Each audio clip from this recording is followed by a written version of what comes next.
Hello. Hello. It's just me, right? You know that countdown music. Does it Uh-huh. feel like it changes pitch and it changes like the speed of it I at was different gonna times? say it seems slow today. It's usually faster than that. Yeah, like yeah, sometimes it really kind of flies through it, and other times it's just slow as fuck. I don't get it. Is it like, does my computer have to like process it independently or something? And it's like if it's going a bit slow, I don't know. Maybe you're accidentally switching versions Could on the be, fly. yeah. Is that one like And yeah, built like, in then? Because I've never used StreamYards or anything. all right, just use it, man. It's great. Like if you're a complete tard like me, then it's the best system ever That's the because you thing. can't fuck it up. I can be boomerish, but Yeah. I've been using OBS for so many years now that I don't know anything else. I think you figured out all the little like quirks and wrinkles and stuff in OBS. Yeah. But yeah, I persevered with it for like a few months and just thought, no, fuck this. I hate it. I think we did a stream once where all people could see was like a corner of one of my windows that was open. Ah, the good old days. Now at least it looks somewhat presentable, you know. Yeah. Hey, we're live, eh? Oh my Sorry, god. people in chat. We're just going to talk about streaming software for the next hour. Just what they want to hear. Yeah, I'm sure this is fascinating chat from us. Like, yeah, but it was a good open bar on Thursday. I enjoyed that. Yeah, it was an open bar of firsts, wasn't it? Like first guests. We had Yeah. we had Young Ripper, we had Mr. H, and we had Chatto. None of them have been on before, but it was good to have them on. It was, good fun. Like I said, man, it was bizarre for me because that day I'd seen Chateau in the form of a video that needs to be punished, sort of thing. That I was just like, Yeah. oh, there he is. Holy shit. Like, oh. I think you put the fear into him then, because I was like, oh, we could have a chat about this when we go live. And he's like, no, it's fine. Let's just move on. I am. Well, so the thing is, I did look at the video. It's more so the event itself that's kind of funny. Like, he made a video at Arcade and said it was boring, I think was one of his main arguments, which to me is just like, well, you know, if you find it boring, you find it boring. I think he even said he thought the character work was really good. So I was just like, there's not much for EFAB to be able to do with this, which is compared to like, man, I don't know if you've seen some of the takes on. I should invite you for one of them sometime. There's this YouTuber who keeps creating arcane takes. They're fucking insane. His theory is that they've written Heimerdinger to be a fraud on purpose, that he doesn't actually do science, that he's not immortal, and that he's actually like not altruistic in any way, shape, or form, that he's selfish, and that it's on purpose because it's a subversion of the show don't tell rule. When I was just sitting there like, he is a scientist, he is altruistic. What are you talking about? Like, what? It's I mean, it's a theory, I suppose. I'd love to hear his evidence for it. Like, it's a bit of a strange one. I appreciate you being generous, but there is a line from the review where he says, they tell us he's immortal, but we do not see him live forever. Well, yeah, we haven't seen till the end of time, I suppose. It's one of those ones where you're just like, yeah, that's, you know what? You're right. What else can I say? You got me. Yeah. Christ, yeah. I mean, where could you go with that kind of line of logic? You know, it's like we could watch Lord of the Rings and say, well, the ring wraiths are evil, but do you actually see them kill anyone? There you go. Yeah. Never see. Maybe they file their taxes in a nice way. We never saw that. Yeah. There's moral ways to do that, I suppose. Maybe they're just trying to spread peace and goodwill throughout Middle Earth. Like, we don't know. I'm trying to remember like the highlights. Another thing he said was, do you remember when Marcus is struggling to pull the trigger on Caitlin on the bridge? Remember that? Mm-hmm. Yeah. He says that's happening because Marcus is super bigoted. But why? Exactly. Like, yeah, I was curious if you could guess why, but I was just like, maybe it's too impossible to think of what the logic would be there. But basically, Marcus hates Zornites so much and likes the better people of Piltover so much, like in a class struggle way, that he can't possibly bring himself to kill one of his own. You'd easily be able to do it with anyone from Zorn because he's super bigoted, but you can't do it if it's a Piltover person.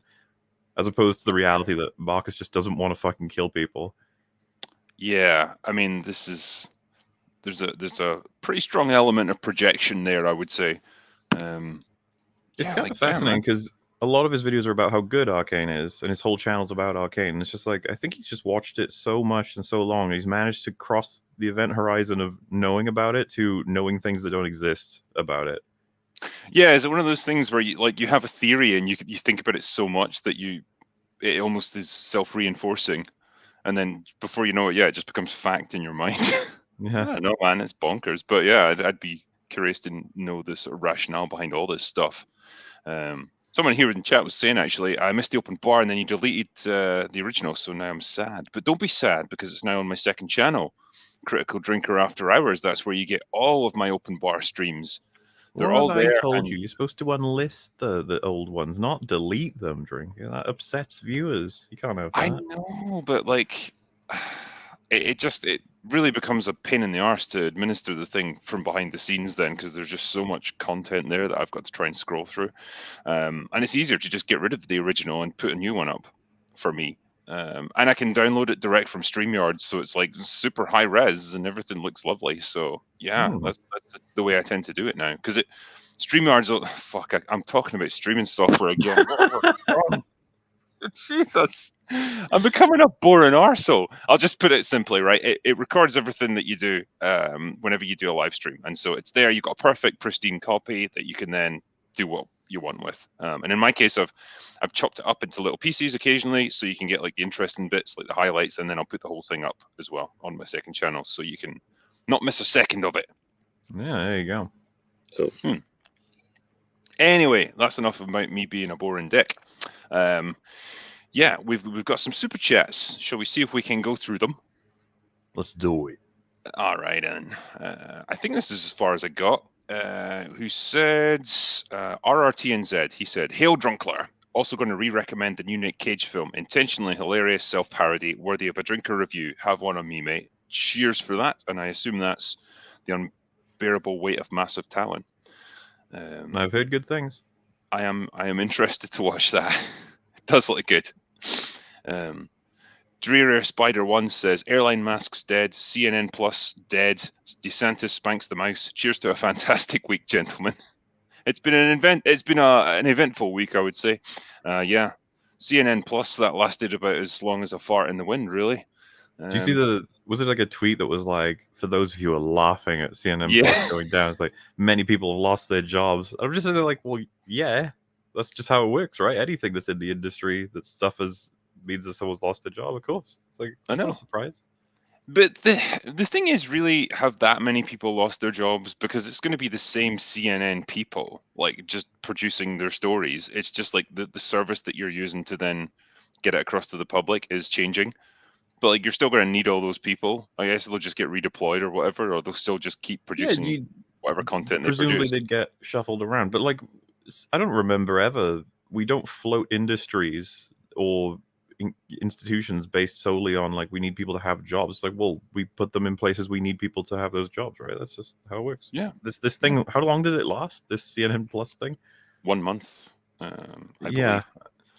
Because I think they had to put in like 300 million or something to get it going. Like they all the must have. infrastructure and The stuff. writing would have been on the wall from the start, surely, if that's how easily it fell apart. Like they must have known like this could fall apart if we don't, get X results. In fact, I wouldn't be surprised if they were told it's already over when they started if it only took a month.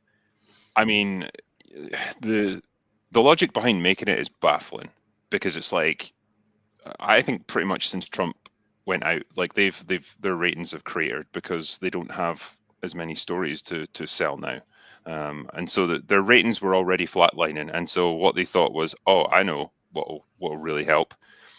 This stuff that people aren't watching, which is essentially free, let's put it behind a paywall and make them pay for it like a monthly subscription so they can stream it.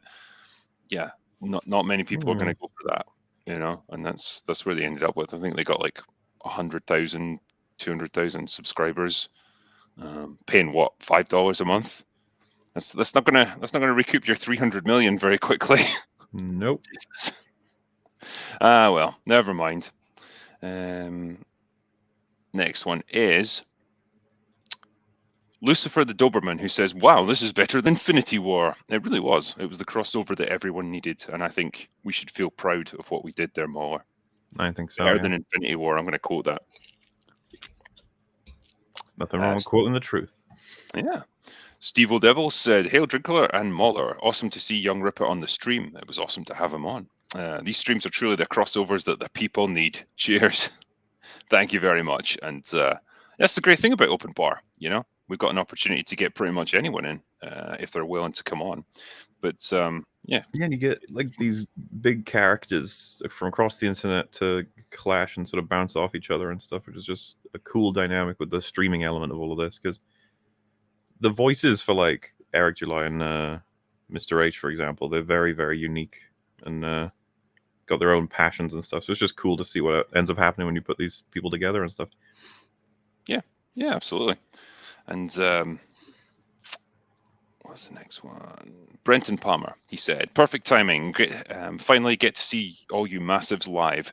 Love you and your guests' work. Drinker, will you check out Nick Cage's new movie, Love from New Zealand? Thank you very much, and love to New Zealand. Yeah, like I was saying there, I'm quite intrigued by it. I do have a real soft spot for Nick Cage. I think he's embraced the meme, and what's could have been a really awful career, like suicide, with all his tax problems. Yeah, he somehow turned it into a win. I don't know how he's done it, but he has. And Put effort in it. That's what he yeah, said, right? He didn't. Some of these were good, some of these were bad, but he just never stopped trying to give a good performance in all of them. And that's the way you describe Nicolas Cage, right? It's not that he's a great actor; it's that he's got great effort. I think he was in his earlier days. Like maybe not like fucking Al Pacino great or anything, but um, in these sort of more interesting character-driven movies that he did in the early part of his career, I think he had a kind of intensity as an actor, and he could put in that kind of slightly quirky, offbeat performance pretty well. Yeah, Then he had like all the action movies that he did in the 90s and the early 2000s, and that was just like fairly low effort stuff, but uh, certainly paid the bills. And yeah, then the later part of his career is just all over the shop, just doing all kinds of crazy shit. And yeah, like I said before, embracing the meme of Nick Cage. If he's got this reputation for being a bit over the top at times, well, he just dials it up to 11, yeah. and there you go. But he's entertaining to watch. I'll say that much. Apparently, I saw what was it? I saw an article the other day. He was still interested in playing Superman, like that Tim Burton version that he was almost signed up to do in the late 90s. Yeah. The movie that they spent like 30 million on, and it never even shot a single frame. you know, Please make that happen. Fuck it, why not at this point? Just go all out and have Nick Cage playing Superman.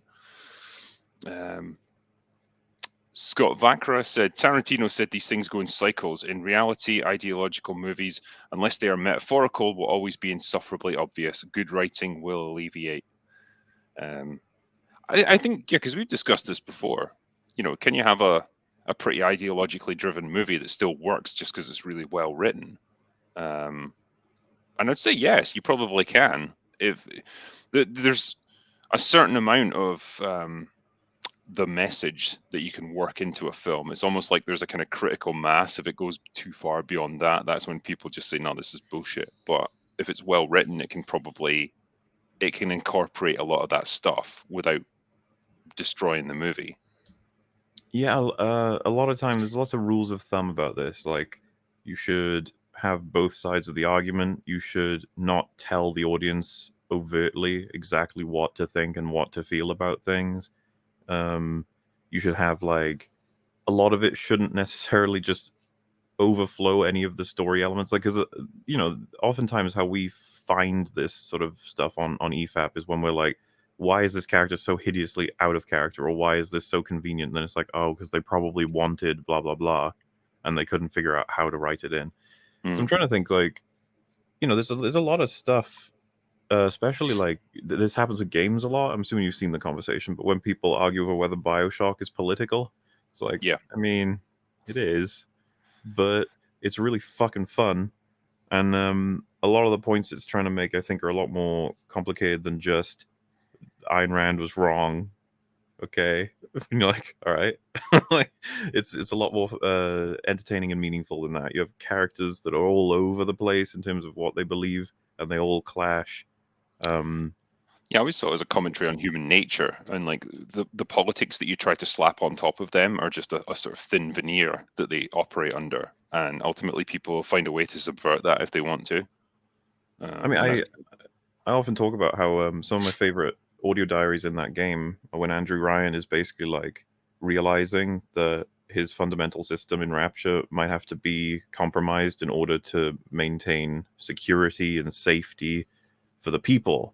And you can even hear it in his voice because the actor's doing a great job where he's just like, I have to manipulate the market, otherwise, I would lose control over Rapture, and the people need me to do this, to the mhm. point where he's going to like assassinate people or prevent them from selling certain items by destroying them, which is just goes against everything he believes in.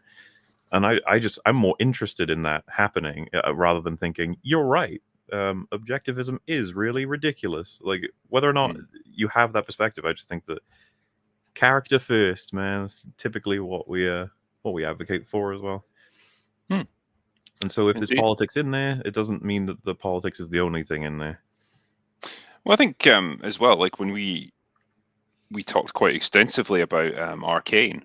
You could see that as having pretty progressive politics, not just the class struggle element of it, but like the representation of the characters, the diversity that you get in it.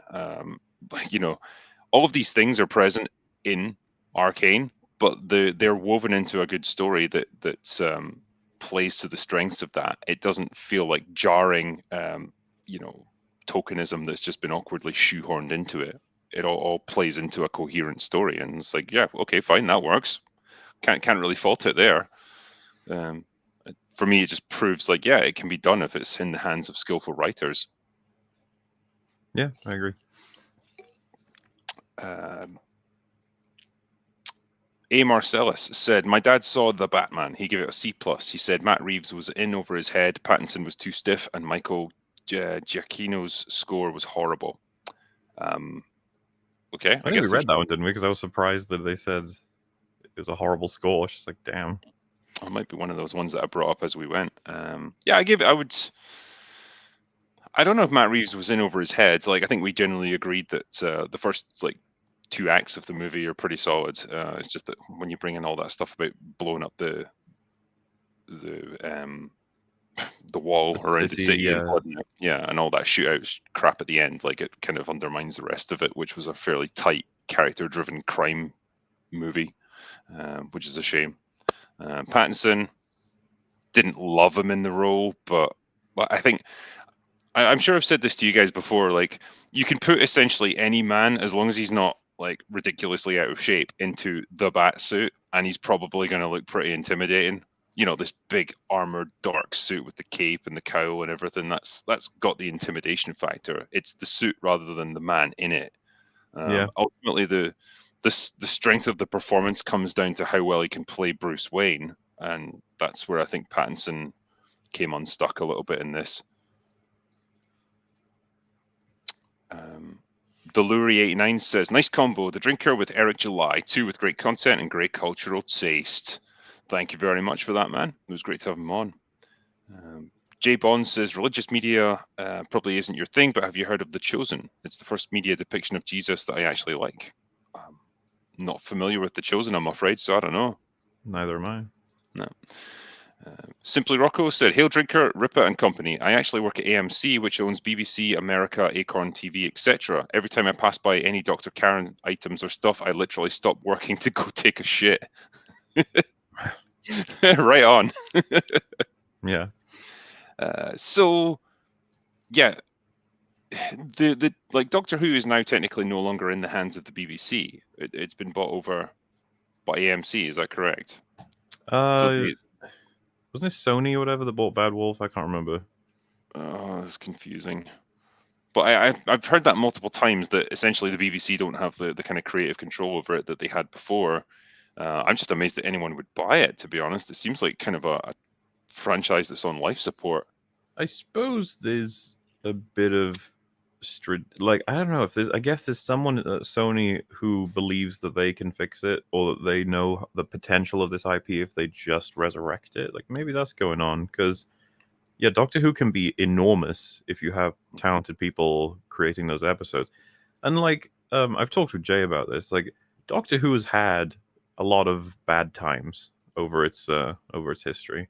Because it's not just like even Moffat's era was criticized quite heavily, but the old series, right? Like there were several eras and even particular doctors that are not as favorable at all.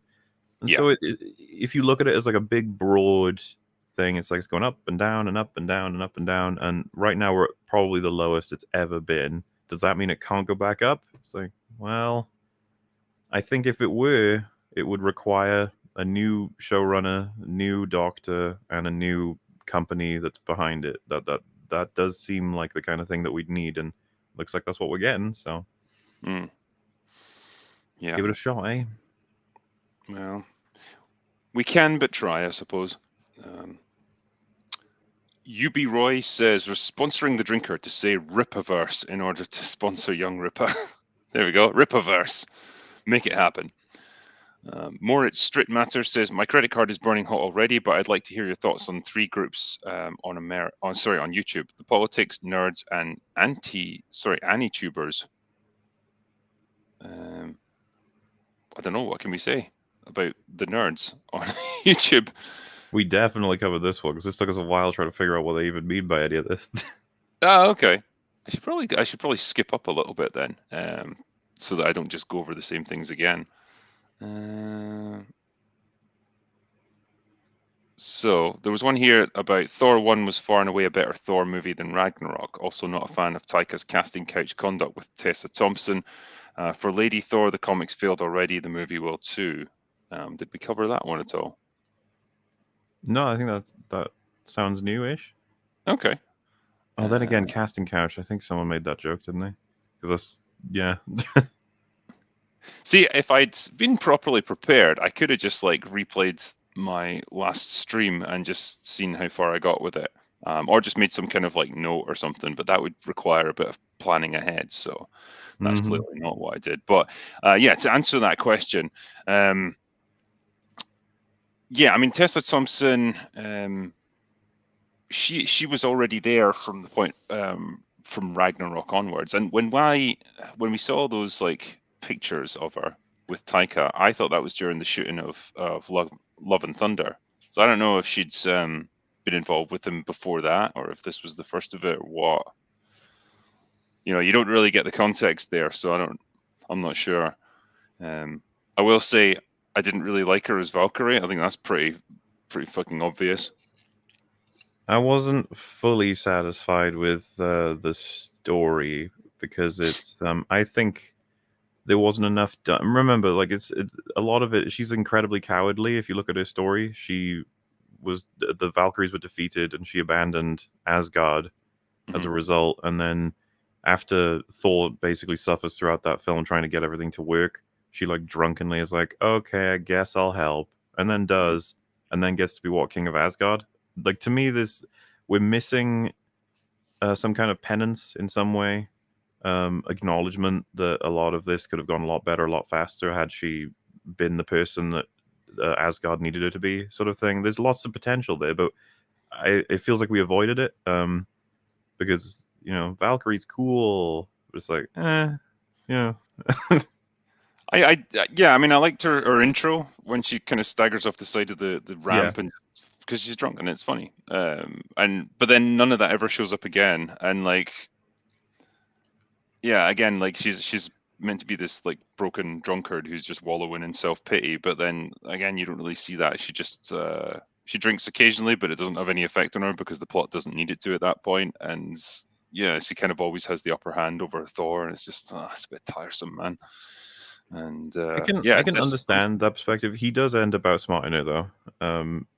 He gets the little device off it, which, by the way, I fucking hate that device. The idea that there's just this casual little bit of technology that can neuter a thunder god. It's like, come yeah, on. And it's just the film has to have it that way because otherwise they can't have this story. yeah, it's a bit shitty. It's just little things as well in the movie, like when when he throws the ball against the window because he's trying to like break the glass or something, and it just knocks him down to the ground. It's just like, why'd you have to make that happen? I think we've talked about it before. I find it funny, but I can understand how you would categorize it into the selection of things of like, why is Thor being humiliated a lot. He still gets badass moments in that, like when he charges himself up to go after the army himself. It's just Surtur that he can't fight himself, Yes. or Yeah, rather, when he Hela. hello, yeah. When he gets the the proper power of the thunder god in him. Yeah, it's pretty cool. Like visually it looks good and stuff. But yeah, I still maintain that they cut his fight with her really carefully so that he never actually lands a single solid fucking blow on her. Yeah, I Uh, would have. I can understand maybe that she's more powerful because she's much older and blah blah blah blah. But it's like it would have been nice to have had him land some pretty powerful hits on her, and then she maybe even like is like angry and gets a little bit more difficult to beat and all that stuff. But it seems like he didn't even stand a chance. yeah.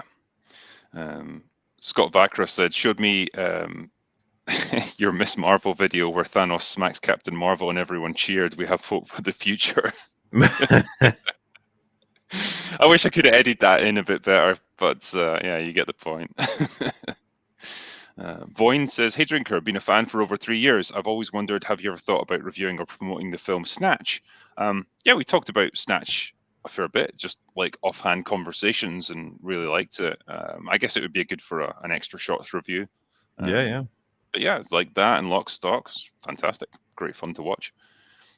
Dumars said, kicking off the weekend with open bar, seeing the Diceman live tonight, then Northman tomorrow. Should get home just in time to make a drink and watch Friday night sights. Cheers. Well, you've got your weekend plan, man. I hope it worked. Hope it worked out well for you. Yeah, I've got to see the Northman. I'm hearing good things about it, so I'm I am hearing really excited. good things about it. I need to see it as well. Yeah. The Justice 35 said, yo, MauLer, have you guys ever thought of having Destiny on EFAP?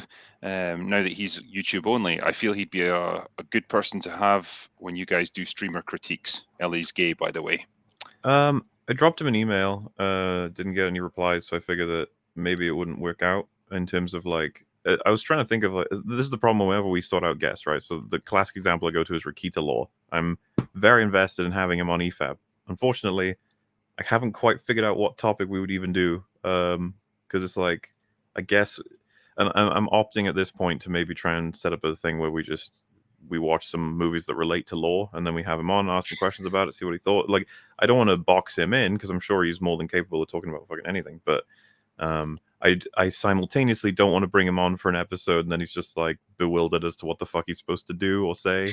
Because this is the thing, like Spider-Man comes out, and then I'm like, "Oh, we've got some guests we've been hoping to have on for a while. You guys, you gonna see it?" And then they're like, "No." And I'm like, "Ah, well, I'll try you again when a different topic comes up." That's kind of how we do it. And yeah, Rakita's been asked to be like people have asked him to be a guest since like fucking EFAP 20 or some shit.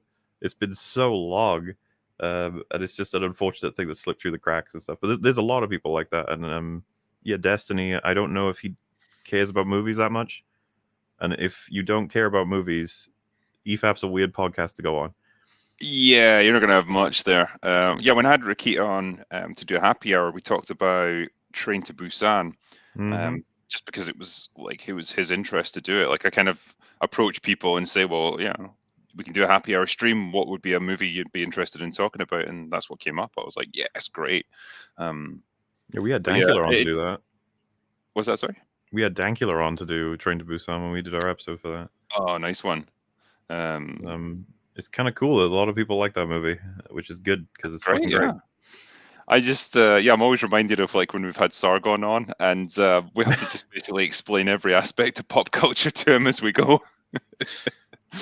Yeah, and you'll always have like a weird view of like disparate pieces of information. He's like, "Oh, is that the one with the?" And you're like, "Wait, what?"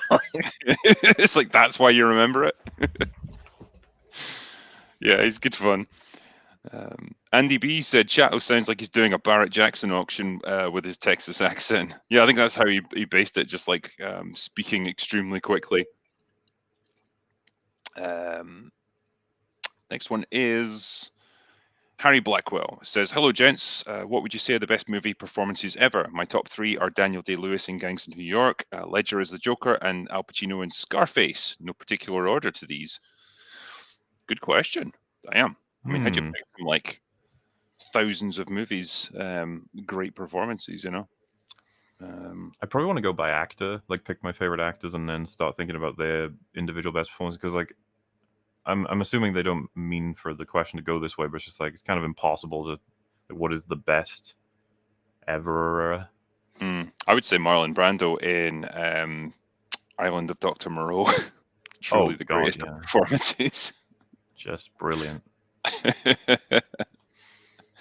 um, there was one guy that always stood out for me, and I can never say his name, but he starred opposite DiCaprio in Blood Diamond. Is it? Jimon Honsu or something like that. That's the one. Yeah, I always there's a silent D, isn't it? So it's just Presume Gmon. I've never heard it pronounced, so I'm guessing with all that. That's the easiest way to pronounce it, I think. I always have to force myself not to call him Digimon. Yep. But yeah, I thought he was awesome in that. Like the way he conveys like the like fear, the protectiveness towards his son, and the absolute fucking rage when he gets unleashed. It's great.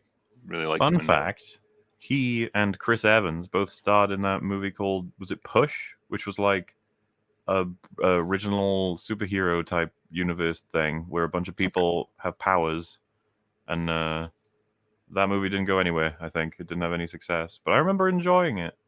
Hmm. Okay.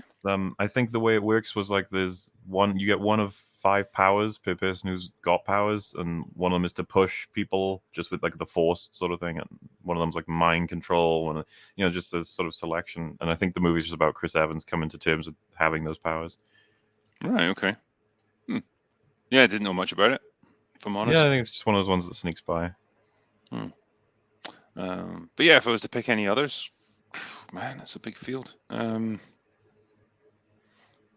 Yeah, I I was thinking about Robert De Niro in Cape Fear, um, just because of the The how can I? laugh. It's hard no, it's a hard. Yeah, the laugh is fantastic, but it takes a certain kind of skill as an actor to convey like when you're being jovial and smiling at someone, but also in your eyes you're looking at them like you want to gut them with a like a rusty knife, and that's what he brings across in like every scene in that movie. Just that Yeah, yeah. way he can dominate every conversation and every scene. I just thought it was brilliant. I really, yeah, I really liked him in that. Um, but yeah, I I suppose I could. rewatched Spirited Away last night. By the way, what was that? Have you seen that? That's the anime one from Studio Ghibli. I'm pretty sure I've Yeah, seen most of them. just Give me forgotten how give the good it is. briefest of synopsis with it. Oh, family drive into the new place they're going to be living. They take a detour, and there's this tunnel. They go through it, and it takes them to a different world. Yeah, I think I've seen that one. Yeah, I hadn't seen it since I was about I think 8, and I just remembered liking it, and I rewatched it, and I was like, you know what? I still like this a hell of a lot. This fucking God, the film is gorgeous. There's a real like magic to all those Ghibli movies. Yeah, Like the there's a sort of dreamlike quality to them, the way they're shot and or the kind of art style and everything. It's yeah, just really really nice films, you know. Um, Moritz Street Matter says Charles Dance is in the Ali G movie. He delivered. He did. yep, He brought the gravitas. Felix Rodier says, Drinker, you're going to review Wicker Man, the 1973 version soon. Oh, Christ. There's a movie. Yeah, I'd be interested to compare it to the Nick Cage one. yeah. Which one's going to come out on top, I wonder? Obviously, the Nick Cage one. Not Yeah, of even close. course. How to get burned? How to get burned? Irish Not Sane says, I think using psychic pollen and the time beetle would be the perfect combination to kill off the last Doctor. I don't care how they do it, man. It's as long as it's painful. Charlie says, Drinker, MauLer, and Eric all in one stream. Let's go. Indeed, we did. Thank you. More Strip Matters says, Drinker, what do you say about With Now and I? Now, that is a film, Christ, it involves a lot of drinking, as I recall. It's a cult classic for Britain, isn't it? Yeah, I'm pretty sure I only saw like half of it. At least one of those films that was just on TV, and I came in halfway through. I remember thinking it was pretty good, pretty enjoyable, and a lot of boozing, so can't complain. Hmm. Zero Watts says, have you all ever reached out to Red Letter Media? How come the godfather of film criticism is never on your channel? Now, there's a question. They don't do that sort of thing. That's just seems to be the case. I was surprised they went on Macaulay Culkin's podcast, even, which seems to have only happened as a result of him coming on their show. They seem to avoid YouTube interactions, and it's probably a strategy of some kind. I don't even blame them. It's just to remain as monolithic as possible, to not get involved in dramas, controversies, complications, to keep the brand as strict as possible. I don't know exactly why they're doing it, but there's plenty of reasons you could imagine. But yeah, I'm pretty sure we would gladly have them on if they wanted to. They would be pretty interesting to talk to, but yeah, I don't think they would do it. I can finally criticize Jay Bauman to his face. Yeah. I think the only person I've seen them beef with is William Shatner, which is just hilarious. It's just a series of unfortunate events right there. It was great. Yeah. Stephen Bobo says, hey guys, who is your Mount Rushmore for stand-up comedians? All right. I mean, right now I'd put Dave Chappelle pretty high up there. I've come to really appreciate Ricky Gervais over the years for his stand-up. You know, he just he tells it like it is, and you got to respect it. As for the third one, I used to really like Frankie Boyle, but he's kind of, I don't know, he's gone off the map a little bit recently. Just don't hear much about him at all. But yeah, some of his stuff is brilliant. You used to watch Mock the Week? Yeah. Yeah. He was the highlight of it for me. I just considered that show a highlight. It was fucking great. Yeah. No, it was really good. It was like, I think my favorite gag from his was they had the category of like things you wouldn't want to see on a greeting card. And he just stood up and goes, thinking about you at this difficult time has given me an erection. His delivery was just perfect. I loved it. Kim Bob says, what a lineup for tonight. Keep up the good content, everyone. Currently recovering from man flu, so have a shot for me. I hope you got over the man flu, mate. It sucks. Bluntosaurus said, I know you like Falling Down, presumably the movie rather than the action, but how do you feel about God Bless America, since that movie is sort of a modern remake of Falling Down? Not too familiar with it. Yeah, I don't know about it. Why do we not know about this movie? Let me just look it up. See if I can get the briefest of synopsis. So, yeah, it's 2011. It was made. Right, it's film stars Joel Murray and Tara Lynn Barr as a middle-aged man and a teenage girl who go on a killing spree after bonding over their hatred of what US culture has become in a post 9/11 world. Well, that sounds like a riot. Yeah, didn't know much about it, so yeah, I can't really answer your question having not seen it, man. But Jesus, there we go. Baby gets shot in that one. Sounds like a blast. All right. Grand Darkfang says Dust from X-Men is a better Muslim character than Kamala will ever be. I don't know, Dust. Nah. But I mean, yeah, when you see who wrote Kamala Khan, fucking hell, I don't have much hope for it. Bob Dole 57 says, shout out to Eric July and the Libertarian Party Mrs. Caucus. Okay, cool. Jar of Mayo says, good to have you back, Drinker. Hopefully you have all your kidneys or liver, what's left of them anyway. Yeah, I just got a permanent machine hooked up to me to keep my liver ticking over. It's great. But yeah, it's good to be back from holiday. Alcatraz said, fun fact, Jane Foster abandoned her husband and son over nothing. Brought to you by YouTuber Thor Talk. You all should check them out. Okay. I know nothing about Jane Foster from the comics, so... Yeah, neither do I. Mr. HP Sauce says, hi, Rags. Rags says hi to you, too. He would. Zero Watts says, me again with the same question. Where is the Red Letter Media crossover? Please go on Best of the Worst. I love this idea that like we could just make all of this stuff happen if we wanted to, but we choose not to. And yeah, and ultimately they probably just want to stick to doing things their way. Like I said, I don't think they do appearances on anything really. No. You just gotta respect that. You know, it's like it's their preference. We would have them on, presumably. I assume Drinker would. Nah, I'm not interested in the small time now. Wow. I'm just kidding. XSL says Thor should have been, always been serious and never let his guard down after the Infinity War and Endgame lesson, letting others help. Then Cap wields Mjolnir. Yeah, so I'm kind of this mindset that the Thor that we saw Infinity War, like that guy who was bent on revenge and just singularly focused on what he had to do, that guy should have taken a long time to go away. Like that's not the sort of guy that you should be able to just put behind you and then become a fat loser who just plays video games. So yeah, that was a real turn in Endgame. That's the thing, man.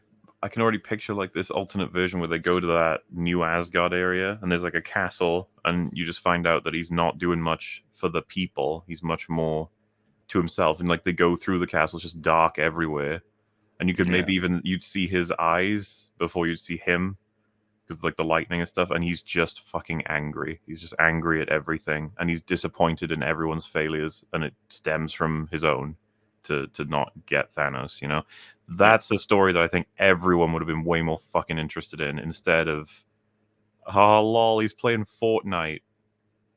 Yeah. What are you doing? And yeah, he's having a panic attack because he's about to see his mother again when he travels back to Asgard. It's like, oh fuck off! No, this is not the guy that we saw in Infinity War. Yeah. Meanwhile, if you had Hyper Revenge Man, he goes back to see the mum, and she can talk to him about who he was before everything went to shit. You know, and that can be incredibly meaningful. But instead, we make fucking weird jokes out of everything. What a great character that would then be to try and put behind you. Like that would probably make a sound basis for Love and Thunder. You know, where he's got to try and put that angry, vengeful side of him away and move past it, and that's his struggle. You know, and find his humanity again. I think that could be a good basis for a film, but then that would require it to be serious, and that's not what Taika Waititi does. So there you go. This is Not what we end up typically, with. no. The best you get is serious mixed with comedy. And that's, I don't know, man. Don't know what we're gonna get. Enoch Mammon says Ripper is afraid of strong women. That's why he won't play Splatoon 2. His wife will destroy him. David McFarlane says toss a coin to your Witcher. Not for season 3, I don't think. It's going down a bad path. Andrew Graham says, is there news on that? no, I'm kind of extrapolating based on season 1 and 2. Like it's not really a show that's getting better. Yeah. Andrew Graham says waiting for the Alpha Flight TV show. Fair news. Jens256 says 2 years of lockdown has made me hair trigger about stuff. I just stopped watching stuff I don't like in any little way. I liked Severance, which is brilliant and innovative. There we go. I've heard good things about it. Yeah. Waddle D's Nuts says, surprised they didn't use Beta Ray Bill in Loki. They will. They'll get him eventually. They'll get them all eventually. Enoch Mammon says, saw Ambulance yesterday, 6 out of 10. That being said, all the characters, even the diverse ones, were all well written. Yeah, Michael Bay does characterization better than all the other Hollywood directors now. What a world. And that was for $50, so thank you for your generosity, matey. I downright think if you were to start rewatching Michael Bay's stuff from like the 90s onward, you'd be like, you know, if this is coming out right now, I'd be pretty fucking happy with it. Like this is just fine, if not pretty strong. I talked about this before. Like I just I reviewed The Rock not that long ago, and I was like, this is a really fucking fun movie. You know? I love The Rock, unabashedly. The one that like Armageddon. I enjoy that, but that film is dumb as fuck. Oh yeah. So there's that sort of, and I think the Bad Boys films kind of have that going for them too. Certainly number two. I don't know if you saw three, but it's kind of like, well, I was gonna say they were planning on doing a fourth one, but I don't think that's happening now. Yeah, I'm pretty sure that's going to get shelved. um, yeah, I think Bay kind of he struck mostly that right balance of not taking themselves too seriously, like Armageddon being a good example. Like I think it's a movie that's quite aware of how dumb it is, but like there's an Hmm. earnestness to it that like it kind of allows you to buy into it. I guess you're just meant to Well, like, kind of enjoy it for what it is, I suppose. this is what I mean, because like I don't want people to be like, obviously as self-aware dumb. I just be like, well, I mean, Michael Bay is not useless. Like, the scene where Michael Biehn and Ed Harris are basically arguing back and forth that principally neither of them can stop. Hmm. They both have to continue. Like, I find that scene pretty tense because it's just like we're just waiting for one of them to start shooting, and then that brick falls, and it's enough to make people start shooting. I think that seems pretty good. Like, Yeah. not in a, oh, I'm enjoying the dumb fun. It's like, no, just it's just representative of probably how that would go in that situation. Those commanders cannot fucking stop because of everyone's lives are at stake or principles at stake and stuff. I think it's good stuff. Well, it's kind of the same. The big shootout near the end, where like Ed Harris is decided, we're pulling the plug on this. They're not going to give in to our demands. The mission's over, and like his subordinates are like, nah, jack shit, it's over. Like we're going to launch these missiles, and then like it's a big Mexican standoff, and Yeah. again, both sides like um not going to back down from this one, and then like it just it ends up guns start blazing, a whole bunch of characters get killed off in that moment. So it's again pretty good. Like you're meant to take moments like that seriously, I guess. Like they have weight behind them and they have kind of consequences. Yeah, and we got, that's like thematically relevant that he has the same demise as one that he caused for a bunch of very honorable soldiers trying to prevent what is essentially a terrorist. He doesn't want to be considered that 'cause he's got a very noble goal, but he ends up hiring mercenaries slash, I can't remember exactly what they are. Like, are they ex-army, ex-navy, something like that? I But they, it's never explained, but like they're not a unit that Hummel's worked with before. yeah, Um, and and yeah, I get the impression they might be mercenaries. he should have known one of the actors played the Candyman. That's just not. Yeah, You can't trust that. no, no. But he takes a missile to the face, so it's all right. you know. But yeah, Um, I'll take a Michael Bay movie over a MCU movie easily these days. See what oh you yeah, got. for sure. Usually does original stuff too, so that's neat. That's true. Yeah, that's true. Um, yeah, I think he just kind of ruined himself with the Teenage Mutant Ninja Turtles movie, and the fucking Transformer films. Oh, transfer. So yeah, maybe I should have said he usually does original stuff. Actually, looking at I, I just yeah, I don't. think he's Nobody at his takes best them when he's. seriously. Yeah, I think he's better when he's doing like kind of things set in the real world to some extent, like military type stuff. That's where he's going to do well. Do you see Six Uh, Underground? I can't remember if you did. is that the Ryan Reynolds one? Yeah, it's one of his newer films, isn't it, Michael Bay? That was yeah, that was a weird one because I've never seen a movie like change tone so much. Like it tries to do like the really fast paced, like quirky editing, out of chronological sequence stuff at the beginning, then it just kind of defaults to like a standard heist type thing later on. And yeah, just a really weird climax where they're on a yacht that's just kind of sinking. like it's a bit weird, but yeah, I didn't quite know what to make of that movie, I suppose. It felt like it had a lot of potential there, it just didn't live up to it. I like Pain and Gain. Do you see that? Yeah, I've seen Pain and Gain. Like Yeah, I that's thought The Rock was fucking, really good in it.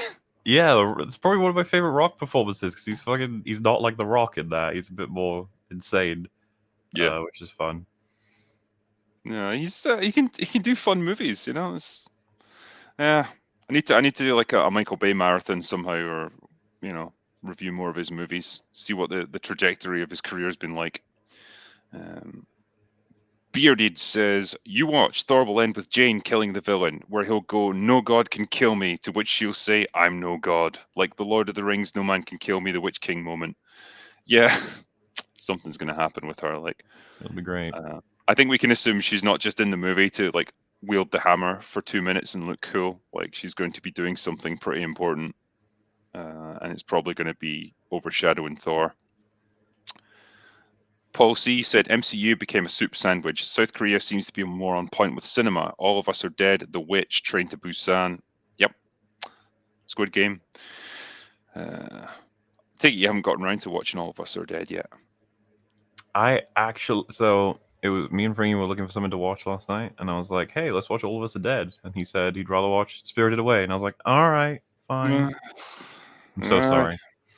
It's all right. I'm just going to keep putting the pressure on you because I'm just going to point out you told me to watch Whiplash, and I watched it. Hey, you told me to watch Arcade, and I watched it, and I loved it. Yeah. The Intern of War said Disney isn't going to learn from any of this either. They're thinking of bringing back the man who put all of this into motion, Bob Iger. Is he going to come back? What the fuck?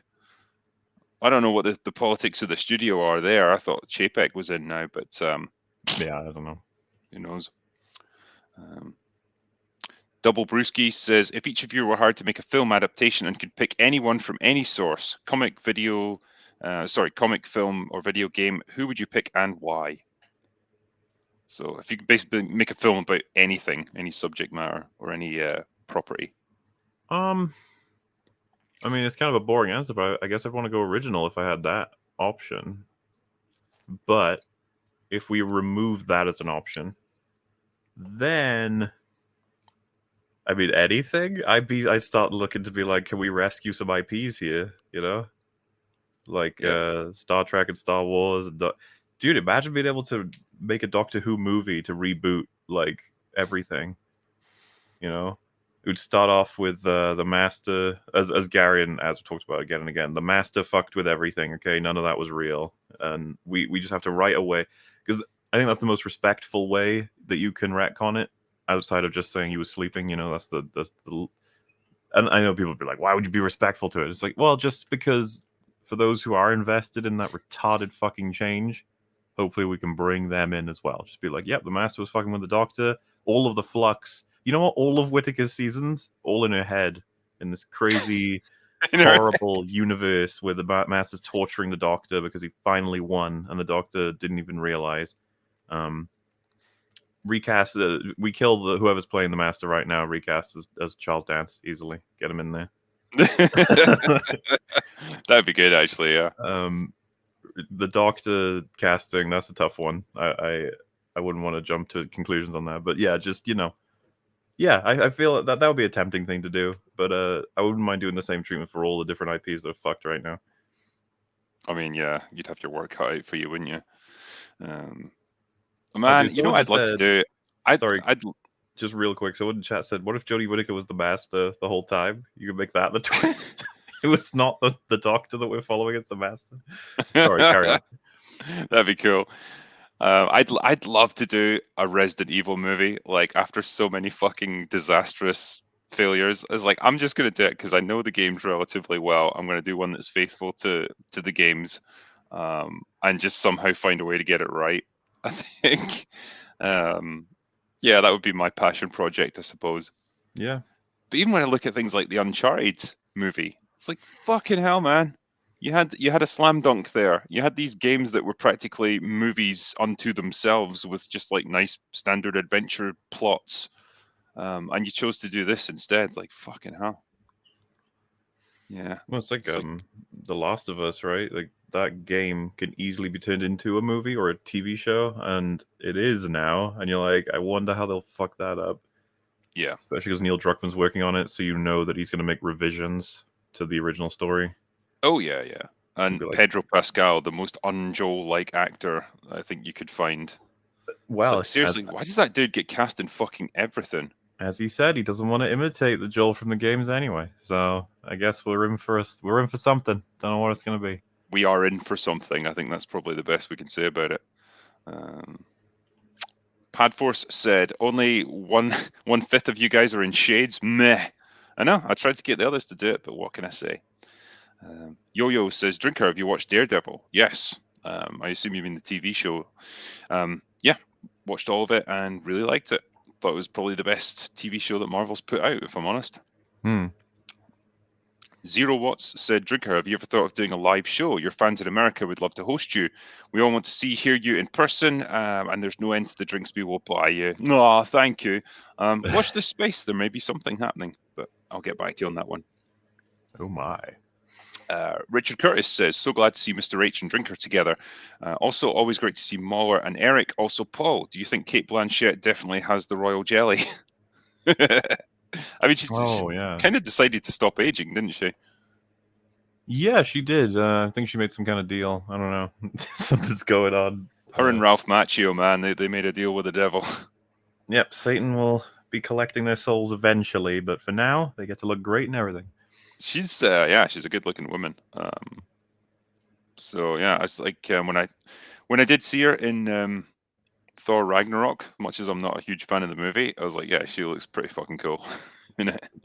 When she first arrives and her hair is down, I was just like, I'm sorry, you're 52? Like, you're lying. What's the last that's in Boba Fett as well? She plays Fennec. Oh, right. Fennec Shand. I used to know her name. I've forgotten it, I guess. Yeah, well, we know who we're talking about anyway. But yeah, she's 58 years old. I'm like, fuck off! How can you Again, be she looks 58? younger than Kate Blanchett. It's like, all right, you guys got to stop doing this. Yeah, making the rest of us look bad. Ming Na Wen, that's it. Oh yeah. Jakey Eats Bacon says, lack of star draw is cultural. We grew up in an era of delayed gratification. Stars were in 1 or 2 movies every 5 years. Now they're in TV shows. So why pay and see them when we can just wait a month? That is very true. Yeah, there's kind of, again, that oversaturation. And I don't know, man. It's a weird crossover sort of to see like a big movie star appearing in a TV show. It still feels weird for me even now. It's almost like, oh shit, is your career on the rocks or something? You're having to do TV now. And it's just, yeah, the landscape of it has changed and they can throw huge amounts of money at people, can't they? Well, yeah, because I used to think someone like Oscar Isaac going into Moon Knight, it's like, oh, well, because it'll enter him into the Avengers movies eventually. But now it's like, it seems like it's a goal in and of itself to just get on these TV shows. Yeah.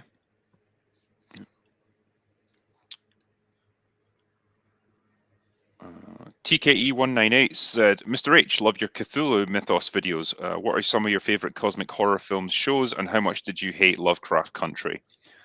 I guess we can't answer for him, but yeah, cosmic horror. There we go. I was gonna say, I didn't know that about him. I would have asked him a bunch of questions about that. Maybe next time. Does Event Horizon count as cosmic horror? If so, there you go. I think people like to consider it an offshoot of Lovecraftian influence, to some degree. Yeah, Event Horizon's cool. Is Lovecraft generally one of those things that it's never really been done justice on film? I'm even harsher with this than most people. I don't think I've seen Bloodborne is probably the closest I think that I'm happiest with a Lovecraft adaptation, and that game isn't usually celebrated for that. It's celebrated for its like mechanics and atmosphere and stuff. But I adore it as like a delving into Lovecraft. I find the movies that are typically celebrated, like what are the ones I'm thinking of? The In the Mouth of Madness. John Carpenter. Okay, that one I actually do like. Sorry, I'm thinking of. Why the hell am I blanking on this? It's the movies that Jay Bauman like fucking Reanimator, and there's another one, and then there's The Void. These are movies that I don't think do that great of a job because the prosthetics are so very clearly like. The thing I like about Lovecraft is the whole we just cannot fucking comprehend this shit, and it looks insane. I think that's really hard to capture in a visual medium where everything is presented to you. So you have to make use of sound, and then the visuals themselves have to be a bit trippy. And part of what I loved about In the Mouth of Madness is it makes really strong use of a lot of visuals, I think, instead of just presenting tentacle monsters. So, yeah. Reanimate is the least Lovecraftian horror of them all, with all due respect. I might be getting that wrong. I know it's one of those movies starring it's made by the same people and it's got the same main actor in it. I just can't remember the names. My bad. But yeah, Lovecraft Country, from what I've heard, is a fucking abomination. And this is the thing, it kind of sucks to be a fan of that genre because it's like inseparable now from people commenting on how he's racist and stuff and therefore shouldn't respect his work and therefore who cares what you do with it sort of thing. And it's like, oh, that's a shame. Yeah, it's like separate the artist, man. Like this, people should be mature enough to do that. Like you can appreciate the stories he's written. You don't have to care about him as a person. It's yeah, it pisses me off when you see stuff like that. Yeah, I've been a little unsatisfied with Lovecraftian adaptations, and I don't know if you remember, but there was this thing where there was like a kids Lovecraftian show or something, and someone was like, "How the fuck is this? How what?" And then they're like, he's dead. Who the fuck cares what we do with his work at this point? Just like Jesus Christ, like. What Uh, was the there was a video game a couple of years back where you travel to like this island that's got like a Cthulhu worshipping cult on it. Is it like Call of yeah, Cthulhu? yeah. I grabbed that as soon as it came out and played it. I fucking hated it. I almost made a video on it. Yeah. But I got distracted with other things. I really hated that game.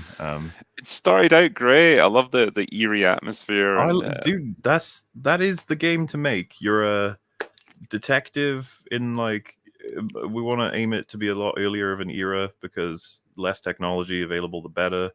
You know, as a missing persons case, they went to this mysterious island. You go there, and everyone's fucking weird. Everything is kind of weird, and as the story progresses, you discover that under the island there's a huge fucking cult worshipping all kinds of things, and none of them want you to find out anything. They only entertain you being here to hopefully have you leave and tell everyone to stay the fuck away from this island. Nothing's going on there, but you want because the end of that game was the only thing I liked, which was there's like a big operation, big ritual and stuff, and I think there's a lightning flash across the ocean, and you can just see the silhouette of Cthulhu, and I was like, that's cool. yeah. So yeah, I don't know. There's pieces of Lovecraft's influence in loads of different pieces of media that I love, but I don't know that they've done one that I feel is like strictly Lovecraft. Bloodborne's the closest thing. Everyone go play Bloodborne. There we go. Jens256 said, before we see Canoehead, we need to see a Condor Man reboot. There you go. Mandanara said, Cape Shit needs to go away now. I mean, yeah, I've floated the idea that it's getting a bit boring now and people are a bit tired of it, but apparently not. Luis Cuevas says, bring back Nick Cage as Ghost Rider. Yeah, what did he do? 2 movies of that, didn't he? There was 2 Ghost Rider films, from what I recall. Yeah, and Gary recommends the second one quite a bit. The first one just had the shittest like final battle I've ever seen. He just uses the same move that he's used on fucking everyone else throughout the film, but he does it twice, and then it works, and then the bad guy dies. Okay. Chris B said, "Come on, DC, give us a hard R Eclipso movie." I don't know who that is, but yeah, I want more R-rated stuff. Stuart Easton says R-rated Spawn or the Darkness movies and TV shows. There you go. Clever comment says, "Hey folks, I'd like to think we're heading into an era of good DC movies now that Snyder isn't around, but knowing Hollywood, I doubt it." Yeah, I wouldn't hold your breath, man. Nuclear Cheeseburger says, "Did we ever see what happened to the New Warriors from way back when? The internet hated Safe Space and Snowflake, but I don't remember that resolving." So, oh yeah, I remember that. it's my understanding that it was supposed to come out as a series of comics, just like any other one. But then they scrapped that, and then they just meshed them all together into one like compendium, like just a graphic novel or something almost. And then I don't even know if that released or not. Let me see. New Warriors. Oh wait, New Warriors cancelled.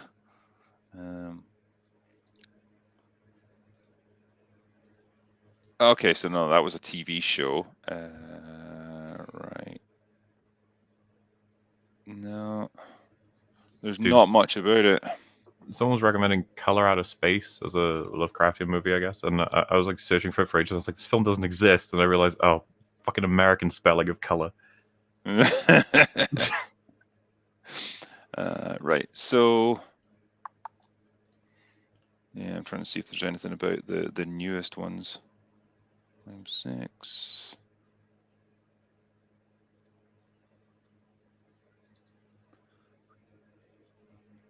Nah, I'm not seeing much about it here.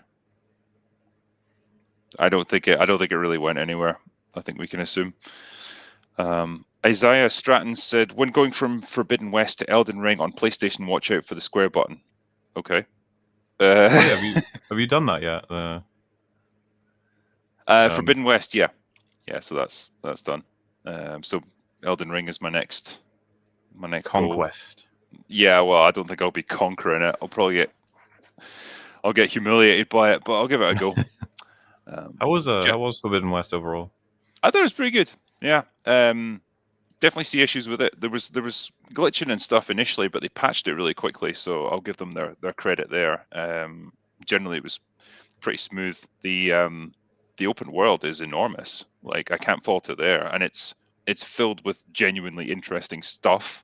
You know, it's not one of those places where there's just big open tracks of nothing. Like, there's always interesting things to explore, and yeah, you can sink a lot of hours into it. I think the combat's just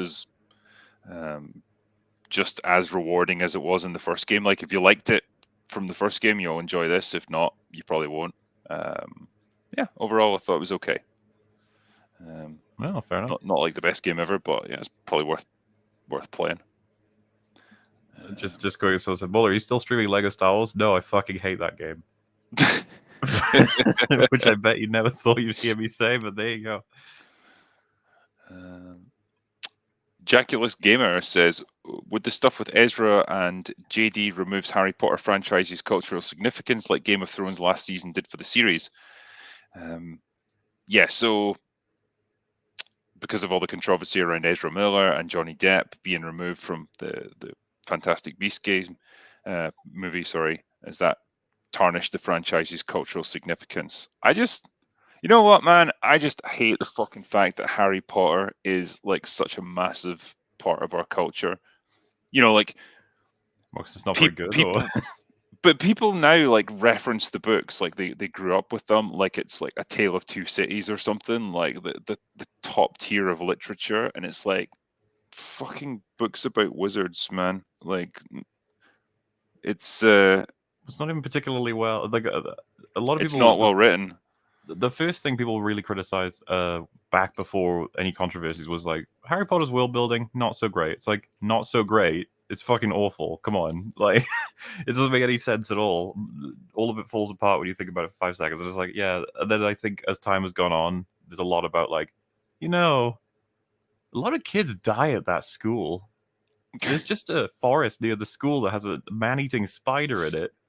Like, yeah, there's a lot of weird. And it's like they have time travel in the third one just casually to help Hermione study. Yeah, it's like, and there's a lot of dumb shit. This is treated as one of the great works of our time. It's just a bit sad, really. Like, they are highly commercial, fantasy novels. That's really what they are, and I can't fault the fucking massive success of them, but yeah, the fact that this is like treated as some piece of enormous significance, like, it's a bit sad. And yeah, so I never gave a fuck about the movies because I didn't give a fuck about the books, and I especially don't care about the spin-off movies of the movies that I never cared about in the first place. So don't care about Fantastic Beasts. Don't care what impact all this stuff has on it, because I'm not going to watch them anyway. So I just like the movies for me are just like so cool how many British actors are in this. That was it. I was just like, man, yeah, I recognize you. Bird Up says Terror on the Prairie's title sounds like a 70s grindhouse film. It does, like fucking Terror on the Prairie. I hope the film turns out to be good, but man, they need to work on their titles. Sony Monkey 5 says, it's a miracle Mr. H is here. His internet didn't die. Side note, beat Elden Ring today, 9.5 out of 10. Love from Soft Games. And Disney ending is great and sad. There we go. Yeah, I've heard nothing but good things about Elden Ring, so I look forward to trying it. Dude, yesterday we were looking at the numbers. It's still like 250k players active on Steam. That is absolutely nuts. Nice. Especially for a single player game, man. Roland New says, love the stream. Yeah. Because there's bits where you can summon players in to help you with bosses and stuff, isn't there? Yeah, it's not.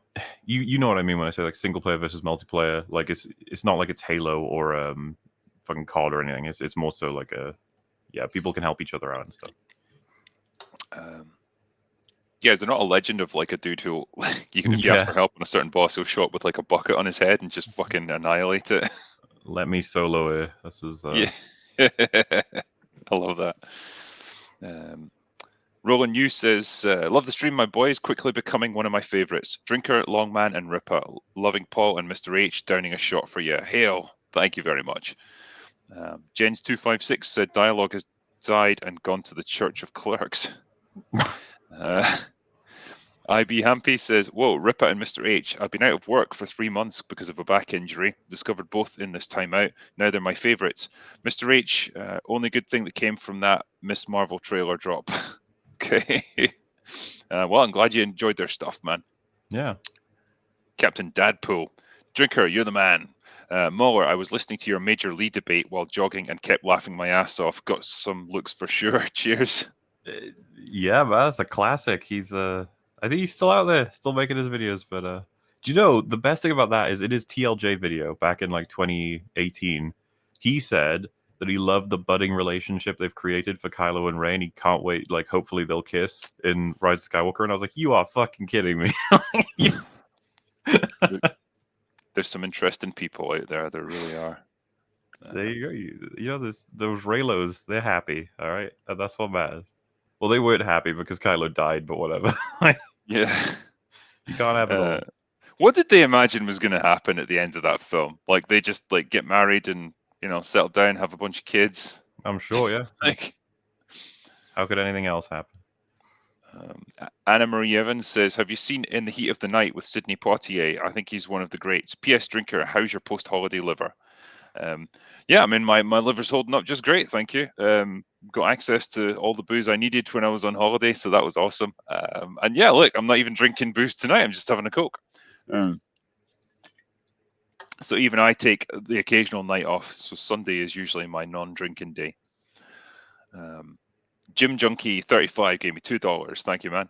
Kenai24 says, love you, MauLer. Please excuse my rude comments. I just wanted to request that you insult me in a manner that would foster spicy banter. Please roast me. Okay. Why would I do that? Maybe they were giving you shit in the chat. Fellow. Yeah. Just say Buffy's bad, and then I can probably sort you out, I guess. There you go. Geek Freak 17 said, please review They Live. I've already done that. Or at least I did a live stream on it. So yeah, the number of people that asked me to review things that I've already reviewed, like just search. We had a super chat last night being like, oh, what do you guys think of Elden Ring? I was like, this is like a 9-hour stream. This a recent episode. I was like, just check that out, I guess. Yeah. I don't blame these people. They just pop it into the search bar. All right, guys, just in case, because you may find the Drinker's already reviewed it. There you go. Brett Verdesheim said, can say this is the result of people who didn't understand Walt Disney's dream and erased it in less time than it took him to build it. I think, yeah, I'd love to see what Walt Disney would think of what his company has become. I don't think he'd be too pleased.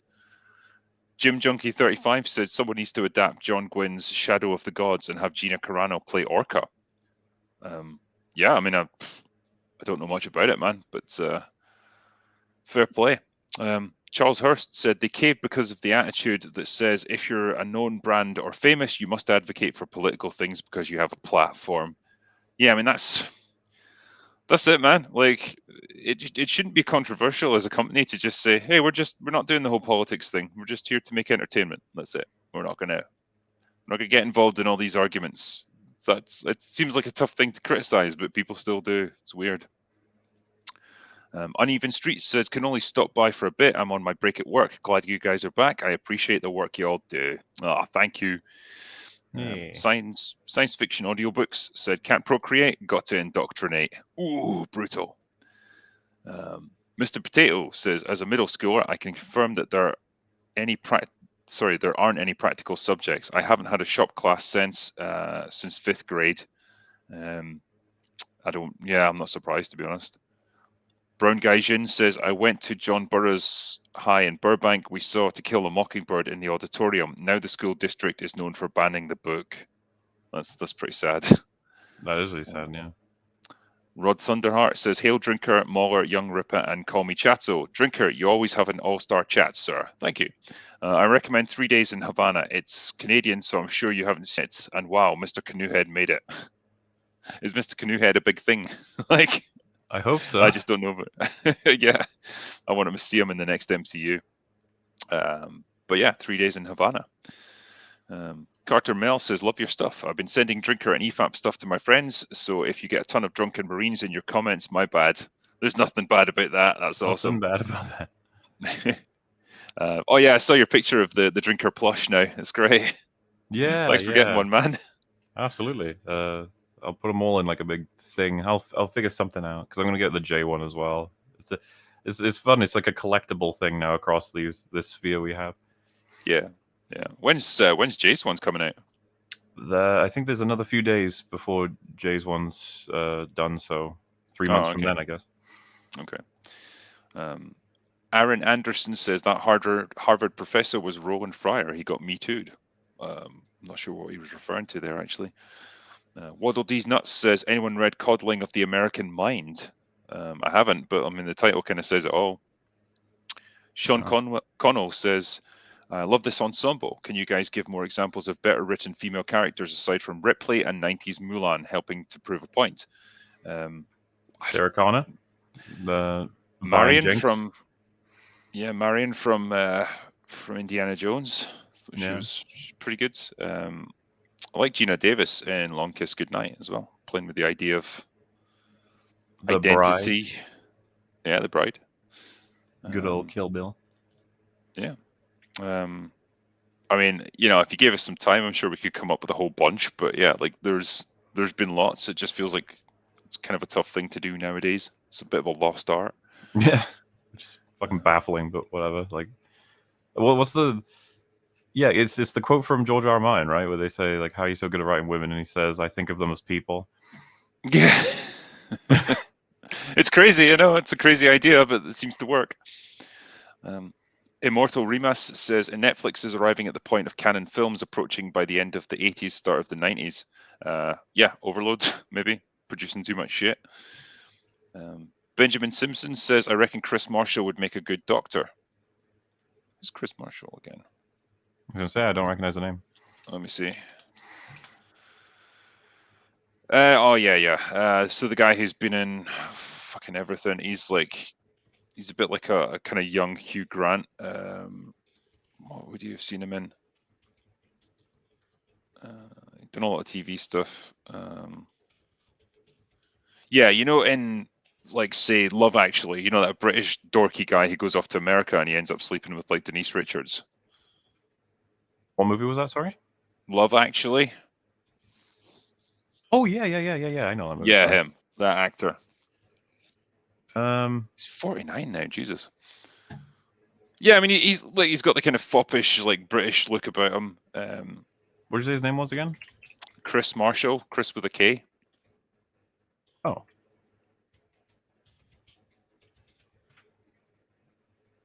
Oh, from My Family. Yes. Did you ever watch that? No. I remember liking it a whole bunch. He was pretty great at it. And I think his career like almost went somewhere after My Family, and then it sort of just sputtered out. But I mean, you could probably do a doctor, I guess. Yeah. I mean, The thing is, like, you never know where you'll find a really great doctor actor. To be honest with you. Yeah, I mean, as long as you've got an actor that's a bit quirky and not like just classically handsome leading man type, presentation, I think you've got a chance with them. Brother Natural says Ellen Ripley and Sarah Connors are perfect examples. Yeah, but it's kind of easy to run them into the ground, I suppose. I think it's fucking cringy that they are like, you get that line from people who are like, yeah, you always reference them. It's like, yeah, I always reference that fucking 1 and 2 are numbers. Like, I don't understand why is that wrong? Like, yeah, it's like, yeah, you never reference any of the characters from nowadays. It's like, yeah, because they're not very good. It's almost like a point statement. Well, and that's why, dude, Arcane was a godsend because yeah, you got several female characters. It's brand new. They've got unconventional hair colors, for gosh sakes. That's got to Yeah. count for something. And one of them is a lesbian. So how about that? Yep. And yet there we are, singing its praises. And yeah. Stuart Barham says, I can remember the UK having 3 channels here. What the fuck? That's going back a ways.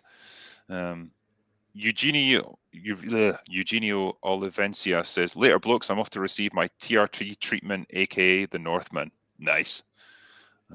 Derp gave me $20. Thanks, man. Markins 3D said, hi, doggy. There we go. Spoken like Tommy himself. Yeah. Project's Done Poorly says, Drinker, since you're the only other Sharp fan, the Sean Bean TV show, I've got a question. Can you own a black powder rifle in the UK? Sharp's rifle can be ordered online and deserves to be hung on a wall next to your pistol.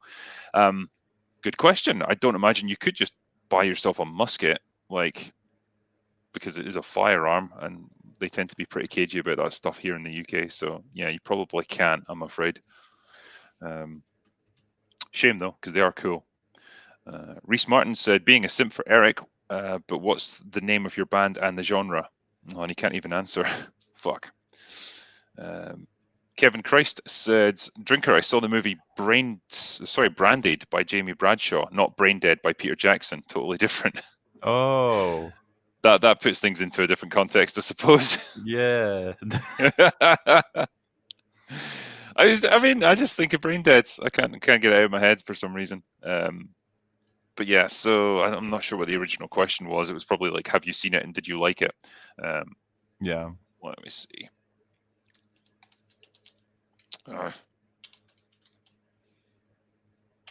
So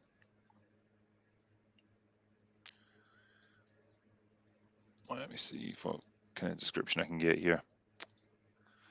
So Jamie Bradshaw.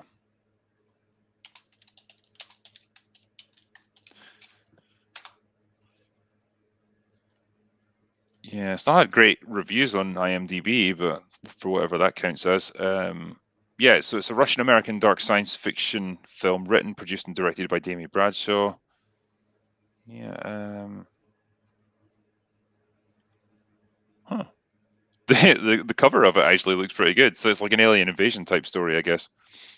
Ah. Okay. It got pretty bad reviews though, apparently. So okay. Yeah. Keep that one for later. Hi Ice 007 says, Drinker, any chance you will watch and review Come See the Paradise, a 1990 movie about Japanese American internment camps featuring Dennis Quaid and Tamlin Tomita? I mean, I'd be happy to give it a look. I mean, I like Dennis Quaid, so yeah, keep that in mind. Jara Mayo said, Robocop versus the T-800 Arnie Terminator. Who wins? This is one of those classic mashups, isn't it? I mean, I'm trying to think of how many. The way we often do this is how many scenarios does the alien win or the predator, and it's like it's possible for both of them.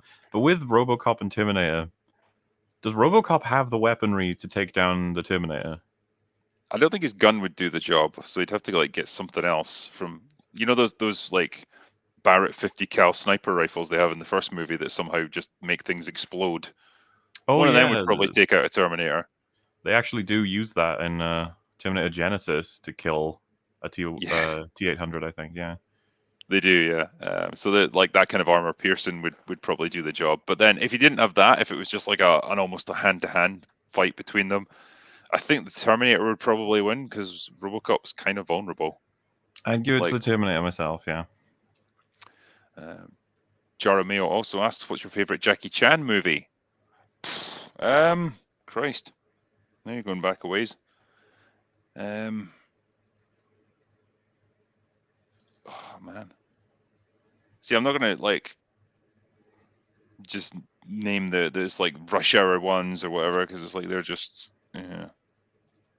I guess like he's done so many in like original sort of Hong Kong cinema that I've kind of forgotten them all. Like there's so many, they all blend together into one for me, so it's hard for me to like kind of separate them out. So fuck, I'd be struggling to name one off the top of my head that like that's my definitive Jackie Chan film. Yeah, I'll need a bit of time on that one, unfortunately. Yeah, that's fair. Stuart Barham says Peanut Butter Falcon was a good film. What? Peanut Butter Falcon? Never heard of it. Big Doc says, please review The Way of the Gun. You'll love it. Yeah, that's one I've heard of. Claudia Rogajan says, Moon Knight could have been so cool. An insane mercenary beating the hell out of criminals and cutting the faces off his villains. Yes, that happened. Now, that's what I'd like to see. They're never going to do that. Yeah, too violent. Max said, have you seen The Chosen, a crowdfunding stream show about Jesus? It's really good, well done, and free. Yeah, we've had that question already. OMG Puppies says, was watching a bit of the original Star Trek. The Menagerie is good. City on the Edge of Forever is good, yeah. Written by Harlan Ellison. Ellison also wrote the story arc for Babylon 5. Yeah, some of the original the original series storylines were great stuff. Is the Menagerie the very first one? Is that the pilot? I'm pretty sure that's when Pike's in it, isn't it? Let me I just do check. not know. So the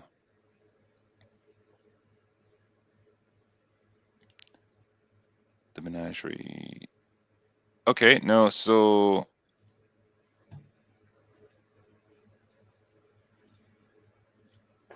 yeah. So it does have Pike in it, but it's like the follow-up to the pilot episode where he's been like horribly injured in an accident or something, and he successfully argues to get taken back to this planet that he was on in like the pilot episode, and sort of lives out the rest of his life in happiness, like because the people that live there, the aliens, are able to like make your your dreams come true. And they can just project any sort of mental image that you want. So he's no longer crippled and all that.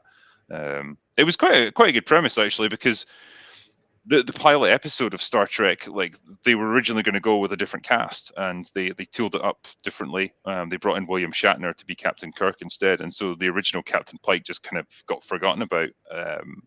But then, yeah, they were able to reincorporate in him by doing this. So it was pretty cool little idea. I liked it. Yeah. Cosmic Spider-Max says, if you hate Halo, just remember that there was a rumor for a while that Brie Larson was interested in being Samus Aran in a Metroid movie. Fuck. I just keep stomping on those franchises, Brie. But hey, the good news is she's going into Fast and the Furious, so Yay. yeah, that's really going to improve things. Jeremy Anders says, Mr. H, love everything you do. Ever thought of trying to get an American V8 for car nonsense? I am sure he has thought about that. They're not easy to come by in this country. Aaron Anderson says, end of the Batman. How did he sneak up on Catwoman with a motorcycle? Good question, actually. I do not know. Name's Ryan said, Critical Drinker, I listen to you at work and you make the typical miserable shift. Time's better than it should be. Ah, thank you. Well, I'm glad I can help out a little bit. Immortal Remus says, just like with John Williams' Superman theme, Danny Elfman's Batman theme should always be Batman's theme. It was all I heard growing up, just as I turned that first page on every Batman comic. Yeah, that was a great theme. Loved it. Yeah. Bon Necron says, I told myself no more super chats, but I'll throw this down for the group. Hail. Thank you, man. Very much appreciated. So that was the last of the super chats from the other night, which is great. Thank you all for being so generous with that. I'll just do the ones from tonight then. Let's do it. Got a winning strategy here, so let's keep it up. Ghost in the Craig says, bro, that plushie is ridiculous. Absolutely love it. 90%. Why 90%, you may ask? Well, unfortunately, the glasses aren't Velcro and the bottle can only be held in one hand. Antidextrous. Blasphemy. I know. They're ableist over there at Makeship. I'll have to get them sorted. I love that the ball's detachable. It's great. Yeah. JD says, a bottle of Jack, a load of voluntary work to do while I listen to this, and a countdown to my 6-month probation review. I live a charmed life. Nice one, man. I hope it goes well. Yum Yum Eat 'em Up said, Mini Drinker just showed up in the mail today and sits comfortably between the long man and rags, ready to destroy art one video upload at a time. Nice. Yay. Night King 01 says, maybe I like watching people miserable, but watching Angry Joe and his crew slowly lose their minds and souls as they review Picard is hilarious. Are they Is doing it? Are anyone they going like, through every episode? presumably, yeah, because I think they're doing the Halo stuff as well. But just who is watching Picard and saying, "Oh, this is great. This is just great." Nobody. Yeah. And there's a whole other season coming. Like That they they've filmed it back to back. advertised already because of how much of a disaster this whole project was. Yep. Uh, I mean, that's why I made that video. I just thought, I'm not doing this to myself. I'm not watching it, and I'm not putting in the time to review it either. It's just not worth my time or anyone else's. are you Um, avoiding season 2 and 3 or just 2? 2 and 3. I Because I mean, would have thought you'd unless, want to see what the fuck they do to all of those classic characters, you know? yeah, I mean, I just can't wait for them all to get ruined. You know, Yep. it's going to be great. But yeah, it's like the last act of desperation, isn't it? It's like nobody gives a Yeah. shit about these new characters. What can we do? Oh, we'll bring back all the old ones. It's like you should have done that in season 1 and actually done them justice, but they This won't. definitely seems like a break glass in case of emergency situation. They were like, Totally. they probably thought, should we bring them all back? It's like, no, no, no, no, no. New characters. We'll have Picard. It'll be about him. And it's like, okay, but if everything goes to shit, can we bring back all the characters? Like, yes. It's like, yeah, defrost Michael Dorn and Gates McFadden now. It's gonna be Oh, like in these. Demolition Man, they're just in these big blocks of ice, like ready to go. They're Uh, totally the kind of people probably who are just like, wait, really? Okay, let's do it, I guess. And it's just like, oh, none of them are that busy, really, are they? These days, I think it is gets them out Michael the house Dorn for a still while. like in stuff? I don't know. Um, yeah, just don't bring back Will Wheaton, please. The That's guy's the bad funniest enough. part of it all. He was in the fucking Crisis of Infinite Earths. Do you remember that? He just pops Was up in it. he? Yeah, he has a Oh, cameo. fuck. Did That's he his get? star power, you know. Yeah, that's it. Botonic Panic said, "Hey man, have you seen the movie video game Not for Broadcast? Probably the best parody of the modern media industry and politics." No, I've not seen that. Neither How's have that a I. movie and a video game? I don't get it. Modern technology drinker. No one understands it. Yeah, it's a movie that you can just interact with. Jose Gonzalez said CNN suffered from the corporate entitlement mindset. It's similar to Netflix, but their viewers are less organic and mostly at airports. Drink on mates. Thanks, man. Yeah, I mean, I don't even know how to describe CNN's business model, but it's not working for them, that's for sure. DM said, "Yo, drinker, did you see the church fire in West Dunbartonshire yesterday? I was there. I watched a 182-year-old roof cave in. So also hi Damn. Mewbley, also hi Rags. That is Oh, some shit stuff going on there. yeah. Um, yeah, it's like I keep forgetting as well. Like Notre Dame Cathedral burned to the ground in Paris as It well. Like did, yeah. That's the it's thing like that that just happened. happened and no one really believed it almost. But yeah, I'd been inside it when I was in Paris like years ago, and it's like one of those places like you could just stand inside it for an hour, just looking around. It's so incredible, um, and then it's just gone. Uh, Ginger Rhino said, "Hey drinker, any tips for a first-time writer? Does it get easier after chapter 1?" No, it doesn't really. My tips for writing and trying to get publishers and stuff, I've made a video about that on my second channel. So yeah, go check it out because it saves trying to tell all different people the same thing. Yeah, you just got to keep plugging away with it first of all and get your manuscript finished. Goddess of Whim 2003 says, "Yay, my drinker plushie came yesterday. He's great." Well, thank you, and I hope you have many a nice drinking session together. Krusty Juggler says, "Character matters less than spectacle. Bilborius background also North beats bat." Yeah. True. Spectacles, big motivator these days. Gotta have big shit happen. That's what's ruining Moon Knight, man. Like, we gotta have it be the end of the world. It's like, did you? Did you have to do that? Yeah. Well, I remember Daredevil. It's just two guys like basically fighting over control of a city. Yep. And that was fine by me. Fernando Estevez says, you guys are the only ones worth paying to send the message.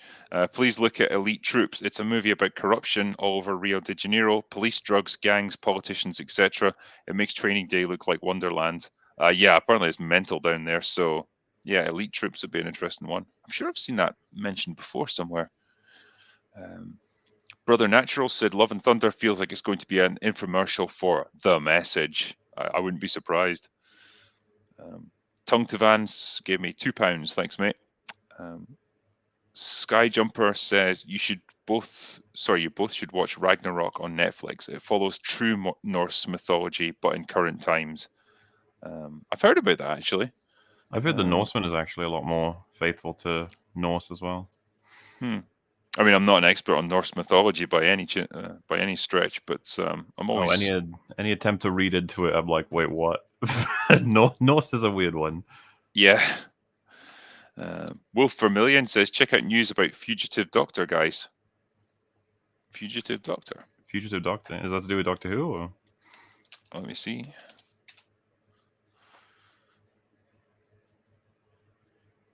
Oh no. So the Fugitive Doctor is.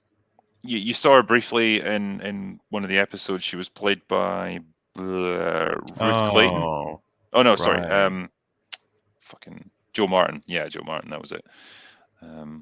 Yeah, so she's an incarnation of the Doctor who, against her will, worked for the Division on behalf of Gallifrey until she tried to desert her responsibilities, becoming a fugitive.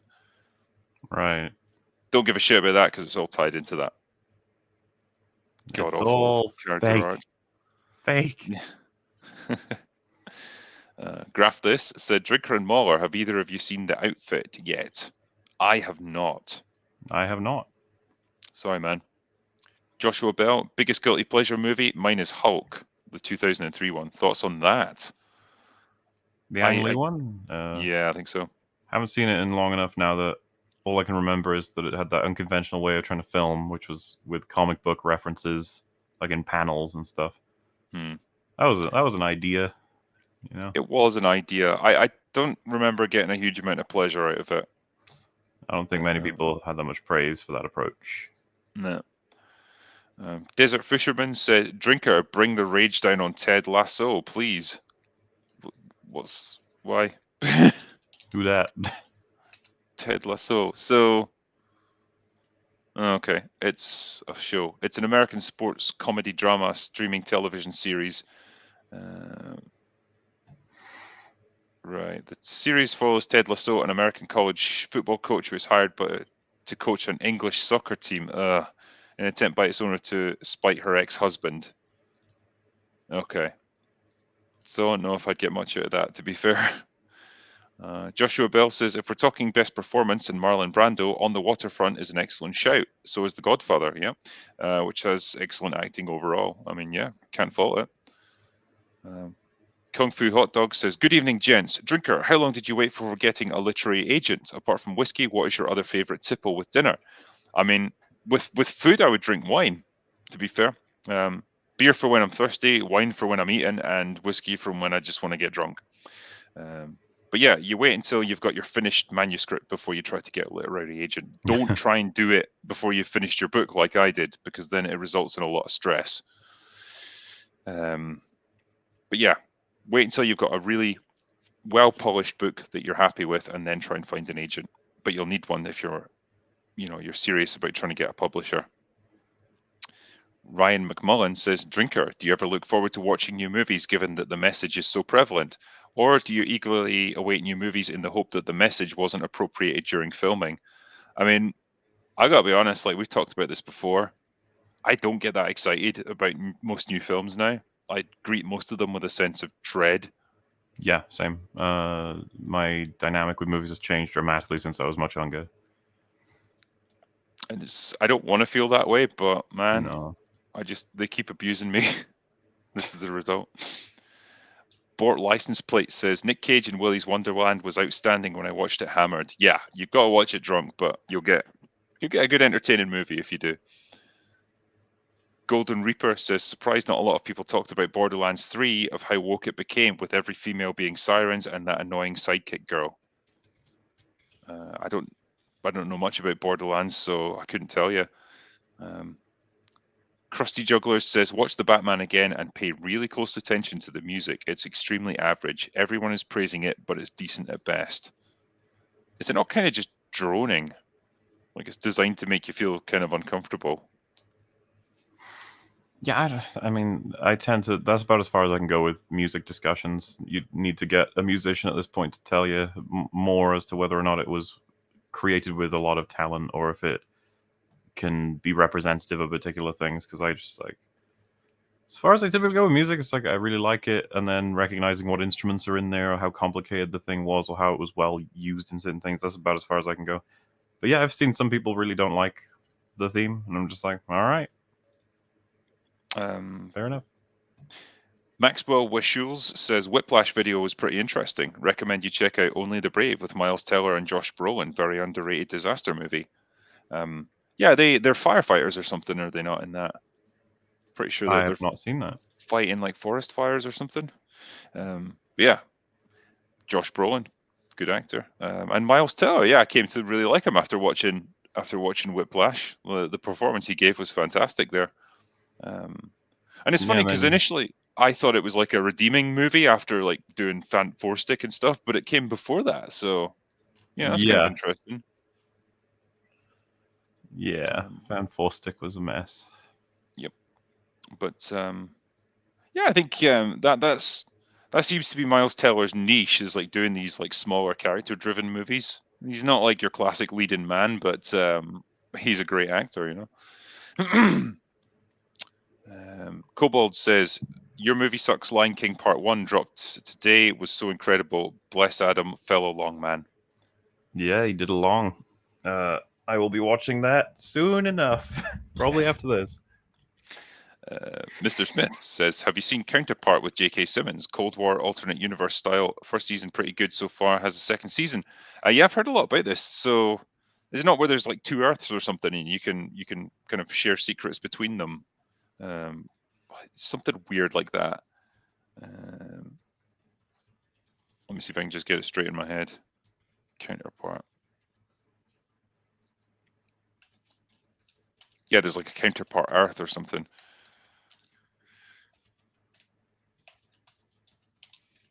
Okay, so yeah,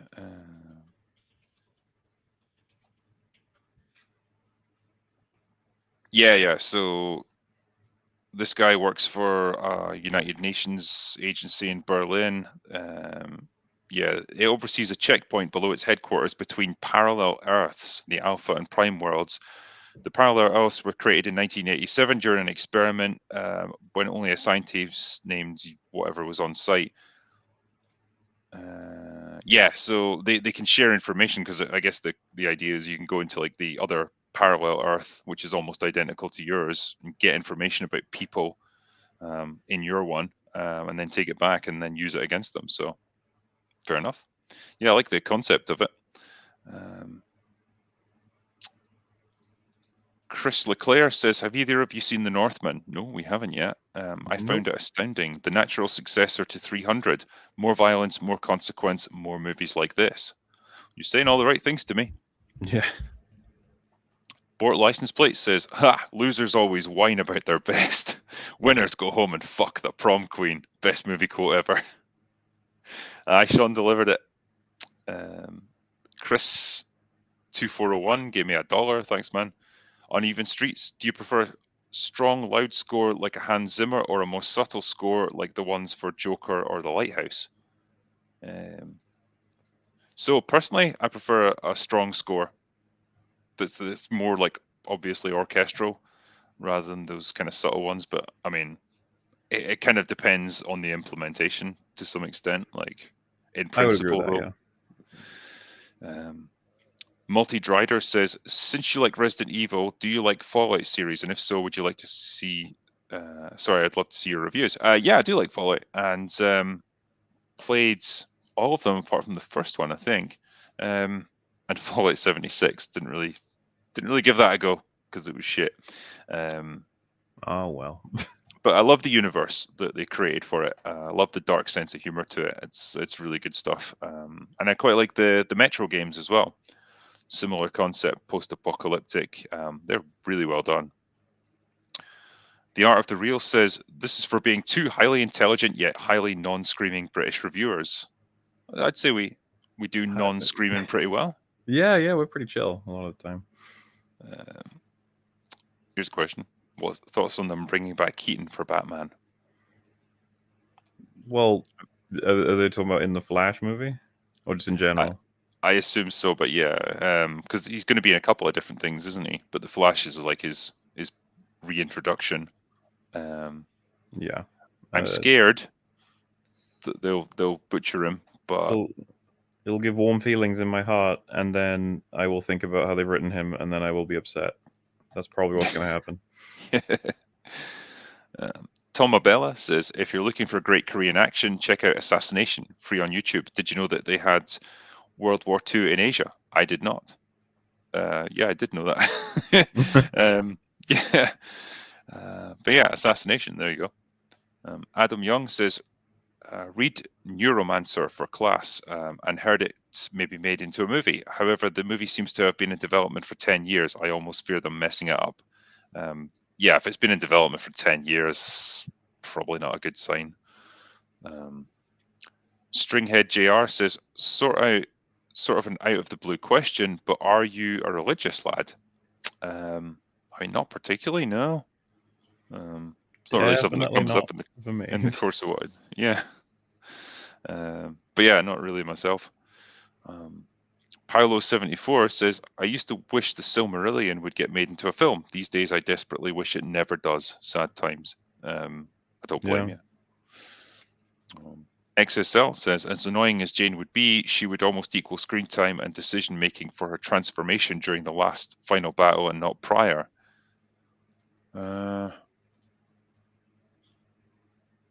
So let me see. She should get almost equal screen time and decision making for her transformation during the last final battle and not prior.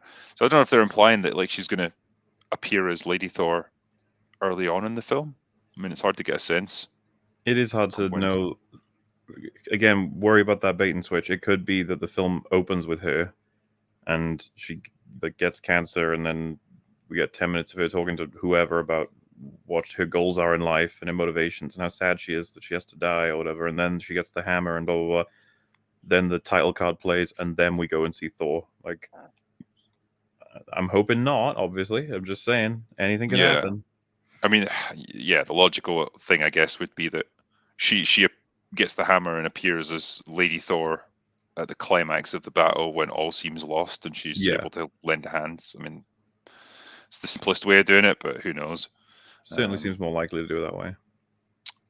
XSL said, would you get a PS5 if Bloodborne was on it? I mean, I've got a PS5 already, so yeah, I don't. I'm fine there. Where did you get yours from? I just pre-ordered it off Amazon. Basically, like, I think my mate was keeping an eye out for when it was dropping and messaged me. It was like midnight or something. And he's like, "Oh, pre-order it now while you still can." And so I did. And then I got it like 8 months before the rest of my friends. Like nobody else could get their hands on one. Because they're still not available on Amazon. At least I don't think right now. So I think eBay is the only way I'm going to be able to get it if I want one. But luckily, there's not much I want to play on PS5 that I can't get anywhere else. Well, that's fair enough. Yeah, shh, don't tell anyone. Yeah, I mean, it was funny because I had it for all that time when none of my friends did, but I had no, unique games for it. I was just like playing, upscale PS4 games on it, and they could load a bit faster. That was pretty much it. So it was just a very expensive like paperweight on my desk for quite a while. Wait, is it backwards compatible with PS4? Yeah. Oh, that's good. Yeah, so it's fine. And like, yeah, it's much faster load times and stuff, so that's all good. That was one of the things I was going to say about Horizon, actually. The load times are non-existent on it. It's great. Like, you say you want to fast travel from one side of the world map to the other. Like, it takes about 2 seconds to bring it up, and you're there. That's it. Which is nice, Yeah. CD says The Lighthouse is a good Lovecraft-esque movie. There are elements in it, yeah. It's yeah, that mermaid, man. Yeah. Anyway, yeah, getting distracted. Adam Young says Kate Blanchett's eyes in Hot Fuzz, though, beautiful. I did love that Yeah. they The had her there, camera. just in her Soko suit. It's great. Steve O'Devil says, Hail MauLer, I had the same idea for Doctor Who. Mine was Peter Capaldi waking up with Jenna Coleman telling him he's been in a coma. Yeah, you could do Yeah. it. You could do it that way. In fact, he might even be willing to come back if you said, "Hey, we got completely different management, and your input is valued." You know, that sort of thing. I think he would. Like, he really wanted to play that role. I think he'd been looking forward to it his whole career. So, White Creamy Milk says, try The Color from Outer Space. The best Lovecraft movie, and it has Nick Cage. Two great things combined. I will check that out. I will check it out. Snow Miser says, Color Out of Space was a good Lovecraft movie. There you go. Superflea says, what do you guys think about the future of movies is going to be like? The more CGI that gets used, the less enthusiasm I have to even want to see a movie. I mean, I can't argue with that, really. What's the future going to be? More remakes, more reboots. Just keep endlessly redoing the same ideas over and over again. Yeah, it's like it's working, quote unquote, right? So multiverse is going to probably get more and more popular. The damage, I hate to say it this way, but the damage No Way Home has done is not yet clear. We'll probably see that as the years go on because unfortunately they're going to try and copy it. They're not going to create it in the same way that it was clearly, you know, with passion and care for those legacy characters. I just don't think we're getting that with other stuff. I think another thing that's going to come out or is going to become bigger and bigger is either deep faking actors or digitally de-aging them or just altering them in some way. Yeah. And you're going to get to the point where like actors will just license their faces and their likeness, and like the CGI boys will just do the same. They'll just superimpose them onto a stunt double, and away you go. That's the thing, man. It's kind of like it's kind of fascinating to think about from a capitalist point of view, or they maybe think about it. They're like, how do we have the actor, but not at the same price? It's like pay the CGI artists, which they can pay pennies, and then pay them the license for their face, which has got to be a reduced cost compared to having them there. And now we can make as many Indiana Jones as we want, or whatever else. Yeah. I mean, it's scary and sad at the same time. Like, I just want to see real things on screen, or at least, you know, the feeling that real people put real effort into it, and it wasn't just all generated artificially. XSL said, play Dying Light 2 for 2 hours and give your opinion. So yeah, I completed and enjoyed the first Dying Light. So I mean, that was fine. I assume part 2 is just more of the same. Az has been streaming that, hasn't he? Yeah, he plays it with a few other people, I think. Yeah, I enjoyed. I like the premise of the first one, like an open world zombie game. It's great. JS Pena says Drunk 3PO needs to give Disney his open door policy. Easy E said, I love playing Elden Ring listening to these streams. I stumbled onto this weird Bleed Faith build. What kind of builds do you guys want to play or try? Well, I guess you're yet to try any builds in particular, but I actually went with a bleed build, and then I was trying frost on a second run through. I would have minded doing magic, but I saw a lot of Mel's playthrough, which was magic, so I felt like I understood it, sort of thing. But yeah, lots of stuff to try. I kind of moved on with different games though, because I already spent like 200 hours on Elden Ring, so I was like, all right, should probably do some other stuff now. Yeah, it's 200 hours, man. I mean, you got your money's worth out of it, to be fair. Oh, it's well worth it, yeah.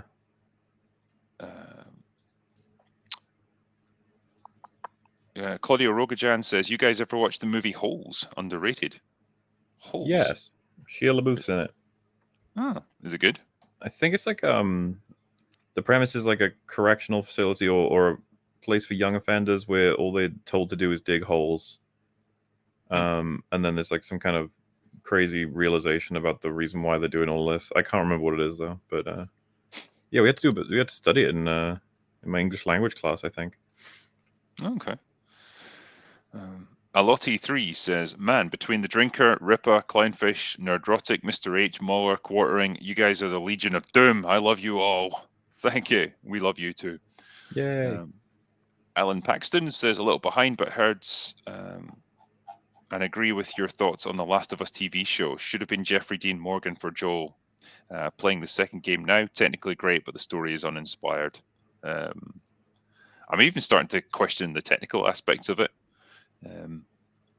It looks nice visually. I always found the game maps to be kind of boring to navigate. There's just not much interesting stuff to look at. And yeah, I don't know if you got this, but sometimes the enemy AI would just kind of glitch out and either not attack you or just let you kind of sprint through an area without getting close to you. It was weird. Just kind of felt like it was possible to avoid a lot of stuff, not by stealthing, but just by brute forcing your way through. There was a lot of problems that were found. Yeah, I think there's even highlights of it. Bear Business says, Drinker, he slept with Shannon Elizabeth and Elisa Cuthbert, and the other two chicks. Respect the man's game. Yeah. He was a lucky dude. He was punching there. Elisa Cuthbert, man, she was beautiful back in the day. I have no idea what she looks like now, but yeah, she was hot. Bobo Snap says, the Drinker lost his aviators. Are you planning on seeing the Northman? Yes, we both are, I think. Yeah. I Hate Guess Who says, what's your opinion on Guess Who, the board game? Just a whole account devoted to Guess Who. I think it's fine. I remember playing it as a kid, and I remember it basically defaulted to the same exact approach every game. You would ask the same questions just to eliminate the most number of people as quickly as possible. So didn't feel like there's a huge amount of strategy to it. Martin261 says, Doctor Who versus Doctor Strange, who would win? Doctor Strange. Doctor Who. Doctor Who's pretty cool in the fact that it's just a guy. Doesn't really have the sonic screwdriver is basically the only thing, and then their wits. Doctor Strange has access to more power than most people do in the MCU. The slight problem you've got with Doctor Who now, especially in light of the Timeless Child, is he can't be killed. It doesn't matter how many times you kill him, he's just going to regenerate. Apparently, yeah. I don't even know what they were trying to say with that. What even are they going to answer that question then? What is the Doctor exactly? Because you had the answer, and then they were like, "Nah, that's not the answer, though." And you're like, "Oh, okay." It's just an orphan baby stood next to a portal. How did they end up there? Did they fall through it? And then some lady stole that baby's ability to regenerate and gave it to a bunch of. Why did they write that? I'll never know. I just hate everything that Chris Chibnall made this show into. What a dick. Mark Matthews said, gentlemen, you are filet mignon in a sea of ground beef. All the best. Thank you. I mean, you make ground beef into burgers, which I like, so, But yeah, I appreciate the compliment.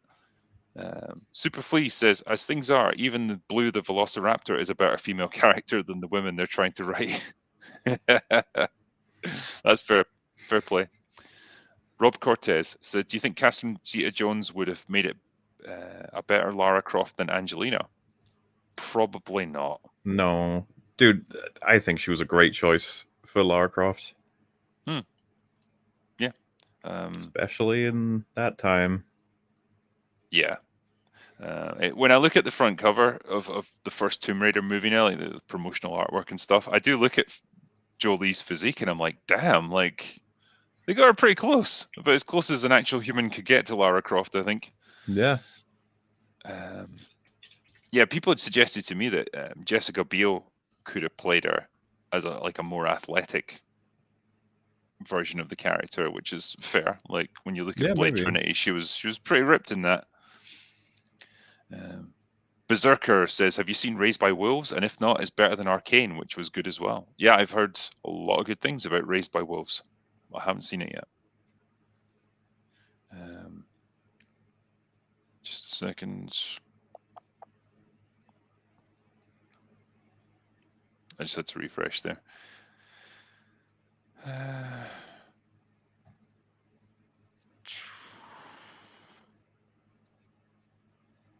Jesus, loads came in. Claudia Rogajan says, Angry Joe is about to go to war with CBS, apparently. Why? Just he hates them that They're much. hitting him with copyright for Uh, some of his reviews, and he's having enough, which is fair. Oh yeah, same thing here. Angry Joe's been in a fight with CBS with Halo stuff. Whenever he gives them a negative review, they manually claim his video. They claimed one 5 times. Fuck, that's just petty. Yeah. RRTNZ says, Cheers, Drunkler. Shmi MauLer. Looking forward to your reprise of Predator on Mr. Brown's channel. Recommend Black Sails, Banshee, and Justified. Cheers. Yeah, I've heard good things about all of those things. And Yeah. yeah, I'm going to be on Mr. Brown's channel talking about Predator. So I'm going to give it another go around. Michael Leparco says, Hugh Laurie on Red Letter Media? What? Oh, no, sorry. See, this is written weird. Huey on Red Letter Media. Huey from The Boys? Oh. That's neat, I guess, if that's happened. I don't know. I'm just, yeah, The Boys.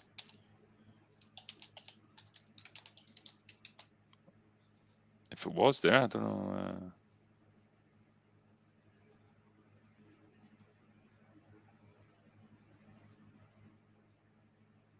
Okay. Well, did he make like a guest appearance on it or something? I wasn't aware of it. If so, pretty cool. Mad Bums says, Hell or High Water on Netflix is solid if you have time. Okay. Another one to recommend. Swigsby says, thoughts on the unbearable weight of massive talent and everything everywhere all at once. Yeah, so want to watch the first one. As for the second one, I've heard amazing things about that, and I know nothing about it. Mo, do you know much about that? Everything everywhere all at once. Only heard very good things, hoping to see it. Not sure when I will, but yeah, I want to. Claudia Rogajan, Moon Knight usually deals with small threats and operates in New York, fights human threats. One of his best stories, the bottom line is that it's a political thriller. Yeah, I mean, that's what I'd like to see. Gogor says, good evening, Drinker and Longman. Just got back from watching The Northman and I was very disappointed. Music and some stuff in it was good, though. Okay. John Kirk says, have you seen Raised by Wolves, Drinker? New sci-fi epic Ridley Scott produced? No. It's funny, everyone asked me the same question all at once. I don't know how that came up. Richard Curtis says, J.K. Simmons' best role is Peanut M&M. Truly, yes. Claudia Rogajan, also Mark Spector in the books as a complete wreck of a human being. Part of his books is his development into being a better person and superhero, which I can get, yeah. Yeah. Spidey-Man 1 says, for both, favorite comic book character and why? Oh. As a result of my understanding of him from the MCU, but I'm pretty sure a lot of it comes from the comics, is probably Iron Man at this point. I love the idea of a person who has spent so long benefiting from something that they didn't quite fully understand just through enjoying life their own way, and then they create the thing and fund the thing and then go out and do it themselves. There's a lot of Batman energy with Iron Man, but then also that he's just fighting alcoholism and he has all the problems with the politics surrounding when you should be able to take action on stuff that he is obviously influenced by creating these weapons. And then I just love the fact that a lot of the worst moments in his life, he builds his way out of them. I think that's really cool. But honorable mentions would be Spider-Man and Daredevil. Fair dues. Yeah, I was like, I kind of had a feeling you'd pick Iron Man. I think probably for me it would be Batman. Like he was the prototype of like the dark superhero. Not even a superhero, really. He's just a man. Just relies on his intellect, his fighting skills, and whatever equipment that he uses with his suit. And I think the fact that they came up with this character so long ago, but like they just absolutely nailed that dynamic between the rich playboy and the dark brooding crime fighter who's got the tragic past, and it's driven him his entire life. Like the worst thing that's ever happened to him is in some ways the best thing that's ever happened to him, and it's an interesting idea. And I feel like so many characters that have come since have just been a variation of that basic principle of what Batman represents. So, yeah, probably that.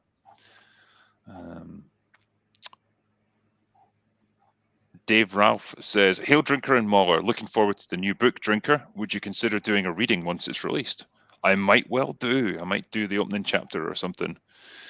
7-Foot Penguin Overlord says, "Critical Drinker is the modern day Barry Norman." Thanks. Luke Haven says, "Just started making this type of content on my YouTube. It's a bit scuffed. I also post clips on my TikTok. I'm only 18 and need tips for the channel." I'm not sure what to say to you, like without knowing more about what you do, but man, what can you say in the space of a few seconds to give a person advice for YouTube? Don't do it. Yeah, But make stuff that you would find interesting yourself, I suppose. It's your yeah, benchmark. make sure you stick to your passions. Yeah. Tish says, "Have you ever watched the movie Gattaca? If so, thoughts? Also, would you ever consider doing Drinker Recommends, Doesn't Recommend Harry Potter?" Yeah, I mean, I'd have to watch them all again, and I don't want to do that. Yeah, as for Gattaca, fucking hell. I mean, I watched it like back in the 90s, probably, so it's been a hell of a long time. I remember not particularly liking it at the time, but maybe I just need a fresh perspective. Like, I don't know if I was just too young to get it back then, I've but yeah, I find not it a bit seen it boring. in at all or forever. I can't quite remember which one it is, but yeah. Bamagrad says, "Drinker, do you have a favorite football club that you follow and cheer for?"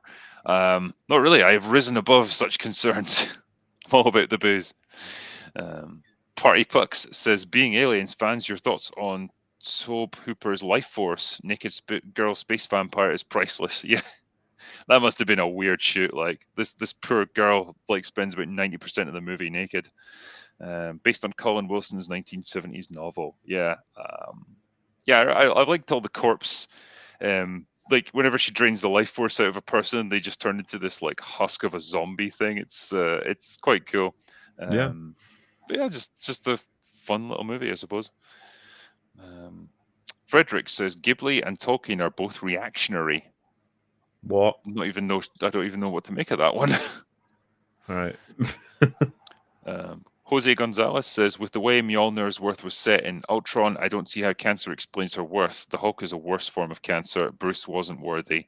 Yeah, I mean it's a bit of a weird one. Like with Mjolnir, the fact that you saw Vision just pick it up and hand it over to Thor, it just kind of cheapened it a little bit. And then, it made more sense, I guess, that Cap was able to wield it briefly, because if anyone's going to be worthy of something like that, I'd say he is. Like in terms of his character and his altruism and his heroism, like the fact um, that he's I'm gonna disagree. I think that it's an important part of Ultron. I don't think that film is well written, but I think that part is supposed to be a message to us that Vision isn't lying. Oh yeah, I Um, get that. I mean, I just don't know if they needed to hammer it home quite that hard, you know. I think it made sense to me. It's like, what is the fastest way we could get everyone to be convinced that Vision is actually trying to help them? The fact that he can lift the hammer when they all know that means you have to be of a very particular level of selflessness, or obviously we can interpret what it means to be worthy of the hammer. Vision is a very, very special, weird entity. He's not like just anybody. He's got the greatest intelligence and power, and he's like influenced by Tony Stark and Ultron. He's a very crazy, strange thing. You could also interpret it as though the hammer doesn't recognize him as a person, and therefore it's like an elevator lifting the hammer. Um, if you want your own head canon to get away with that, I suppose. But I don't know. I don't take that much issue with it. And Vision is a good person. Yeah, clearly. I guess my question to you would be: would it be a more interesting movie if you weren't entirely sure if they could trust Vision?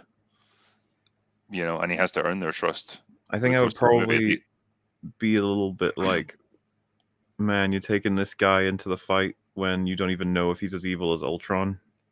And then my issue might come into it being like they need to find a way to prove that Vision can be trusted, Hmm. because if you remember, he like almost attacks them. when he first wakes up. Yeah, he does. Yeah, there's an extended scene of that, isn't there, where it kind of goes on a bit longer. Um, I don't know. I'm intrigued by the idea of maybe that they don't know for sure whether he is trustworthy initially, but like they need him, and so they're forced to work with him, and it's only like at a crucial moment that he actually proves himself to be on their side. And it requires a little bit of faith on their part. I don't know. Like it would depend how it was implemented, but I think maybe I'd prefer that than just a definitive. Yes, this guy's 100% on your side, and he's extremely strong, and he's a massive asset to you, and he's probably like swung it in your favor, like with that one decision on his Was part. So, yeah. It's part of what the movie's doing, right? Because like they did the same thing with Ultron. They created a horrifying villain. They did this. They doubled down. Like Tony doubles down. Half the Avengers try to stop him, and this time they were correct. But then Vision's story ends with him trying to kill himself to save the world. He is quite a. I think Vision deserved way more fucking screen time across these movies. This is yeah. It kind of felt like they didn't really know what to do with him once they'd established him. He's too powerful to just be like fighting on their side, so they had to nerf him for Infinity War, and like he's injured very early on, and that's like weakened his power, and then yeah, he's just kind of gone. That was Dies bullshit at in the end. Infinity War. He can't phase anymore. It's like, yeah, okay, that's the only way that you can make him beatable, isn't it? Yeah. Claudio Rogajan says, you're going to do another member stream. Yes. So for my Patreon and Subscribestar members, I'll be doing another one probably in the next week or two. Chris Nicholson says, my problem with Lady Thor is why would specifically she be worthy? While I don't have a problem with a love interest learning to fight and becoming worthy of Mjolnir, how do they justify why all the other Avengers weren't? So this, I guess, this is what we'd hope the movie would explain. Like maybe she commits an act of great sacrifice or something. I don't know. Yeah, it's not impossible to make it work, but it's going to be really goddamn hard because you don't want to get to the point of diluting worthiness to just be everyone.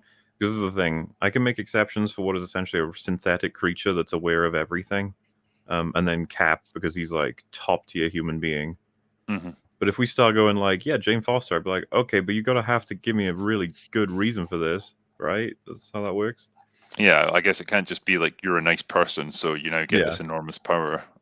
Wait, all the Avengers couldn't pick it up, and they're all good people.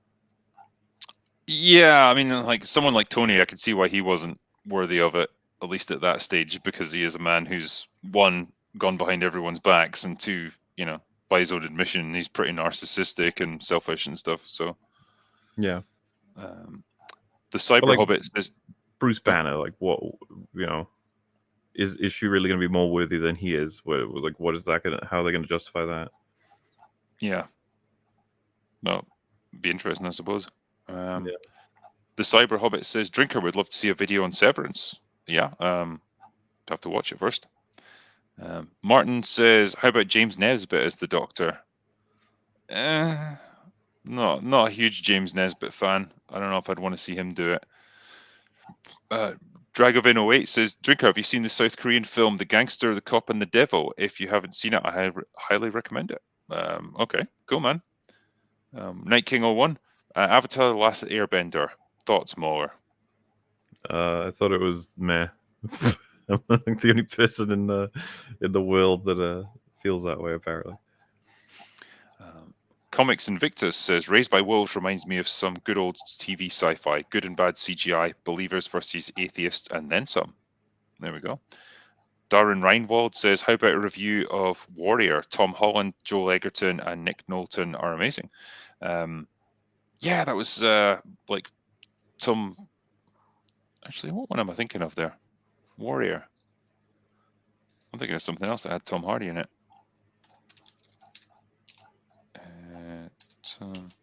Yeah, it is Tom Hardy. Yeah, I think they must have just mistyped that. Yeah, so he's like a cage fighter or something. Yeah, I kind of vaguely remember watching it. Thought it was pretty good, from what I recall. Nick S says, Drinker and MauLer, I really love both of your works. You both really help me take my mind off of some dark stuff going on in my life. Please keep it up. Thanks. No Thank you, man. problemo, And yeah. Thank you. hope things are looking up for you. Swigsby says, "Do you think Netflix will survive long enough to give us Extraction 2? I think they'll survive. They're not going to collapse completely or go out of business, but they might have to like restructure themselves." THS 1989 says, "Hail Drinker and MauLer, thank you for all your intelligent reviews and recommendations. They've given me much to look forward to, and thanks for all the advice on writing. Highly appreciated." Thank you. I'm glad we're able to help you. Yeah. Alucard 363 says, "Drinker, do you ever review book series? I'm curious about your thoughts on the Ender's Game series or the Night Angel trilogy if you've read them." I don't do book reviews for two reasons. One, like if I'm making a video about it, there's no footage that I can use to illustrate my review, so you're struggling there. And the other problem is like nobody really wants to watch them. That's the simple fact of it. It's like the amount of time and energy you have to put into it. You're not going to really get that back, and it's a shame because there are interesting things to talk about from a storytelling point of view, but yeah, it's just it doesn't work on YouTube, unfortunately. Sam Stanier Martin says, "Thoughts on the upcoming Doctor Strange 2? Nah. I'll watch it, I suppose, but like We'll it's like see. every Marvel movie now. Yeah, I'm just I'm waiting to see how many cameos they manage to squeeze into it." And Geolaw1 says, "Drinker, you got to see Boondock Saints. Defoe, Reedus, Billy Connolly, and vigilante justice on the streets of Boston in the 90s, right up your alley." I mean, it does sound fantastic, so I can't see any reason why I wouldn't love it. Just chime in there. It's good. It's a good one, yeah. It's a good one. Nice. All right, well, that brings us to the end of the super chats. So we did it. Yay. Yeah, so thanks you guys. I appreciate you tuning in for this one.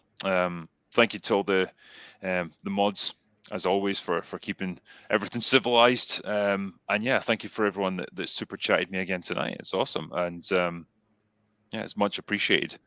I think MauLer's going to go off and what was it? You're going to watch that YMS video. Movie sucks. Yeah, that's the plan. Yeah. So yeah, I'll finish up there, I guess. I'll probably catch everyone on Thursday when I'll be doing a happy hour. I'm trying to get one organized at the moment, and hopefully I can let everyone know what I'm going to be doing and what movie I'll be covering tomorrow if we get it confirmed. But yeah, I think that's pretty much all I can think of at the moment. That's all I've got for you guys tonight. So I'm going to go away now. Bye.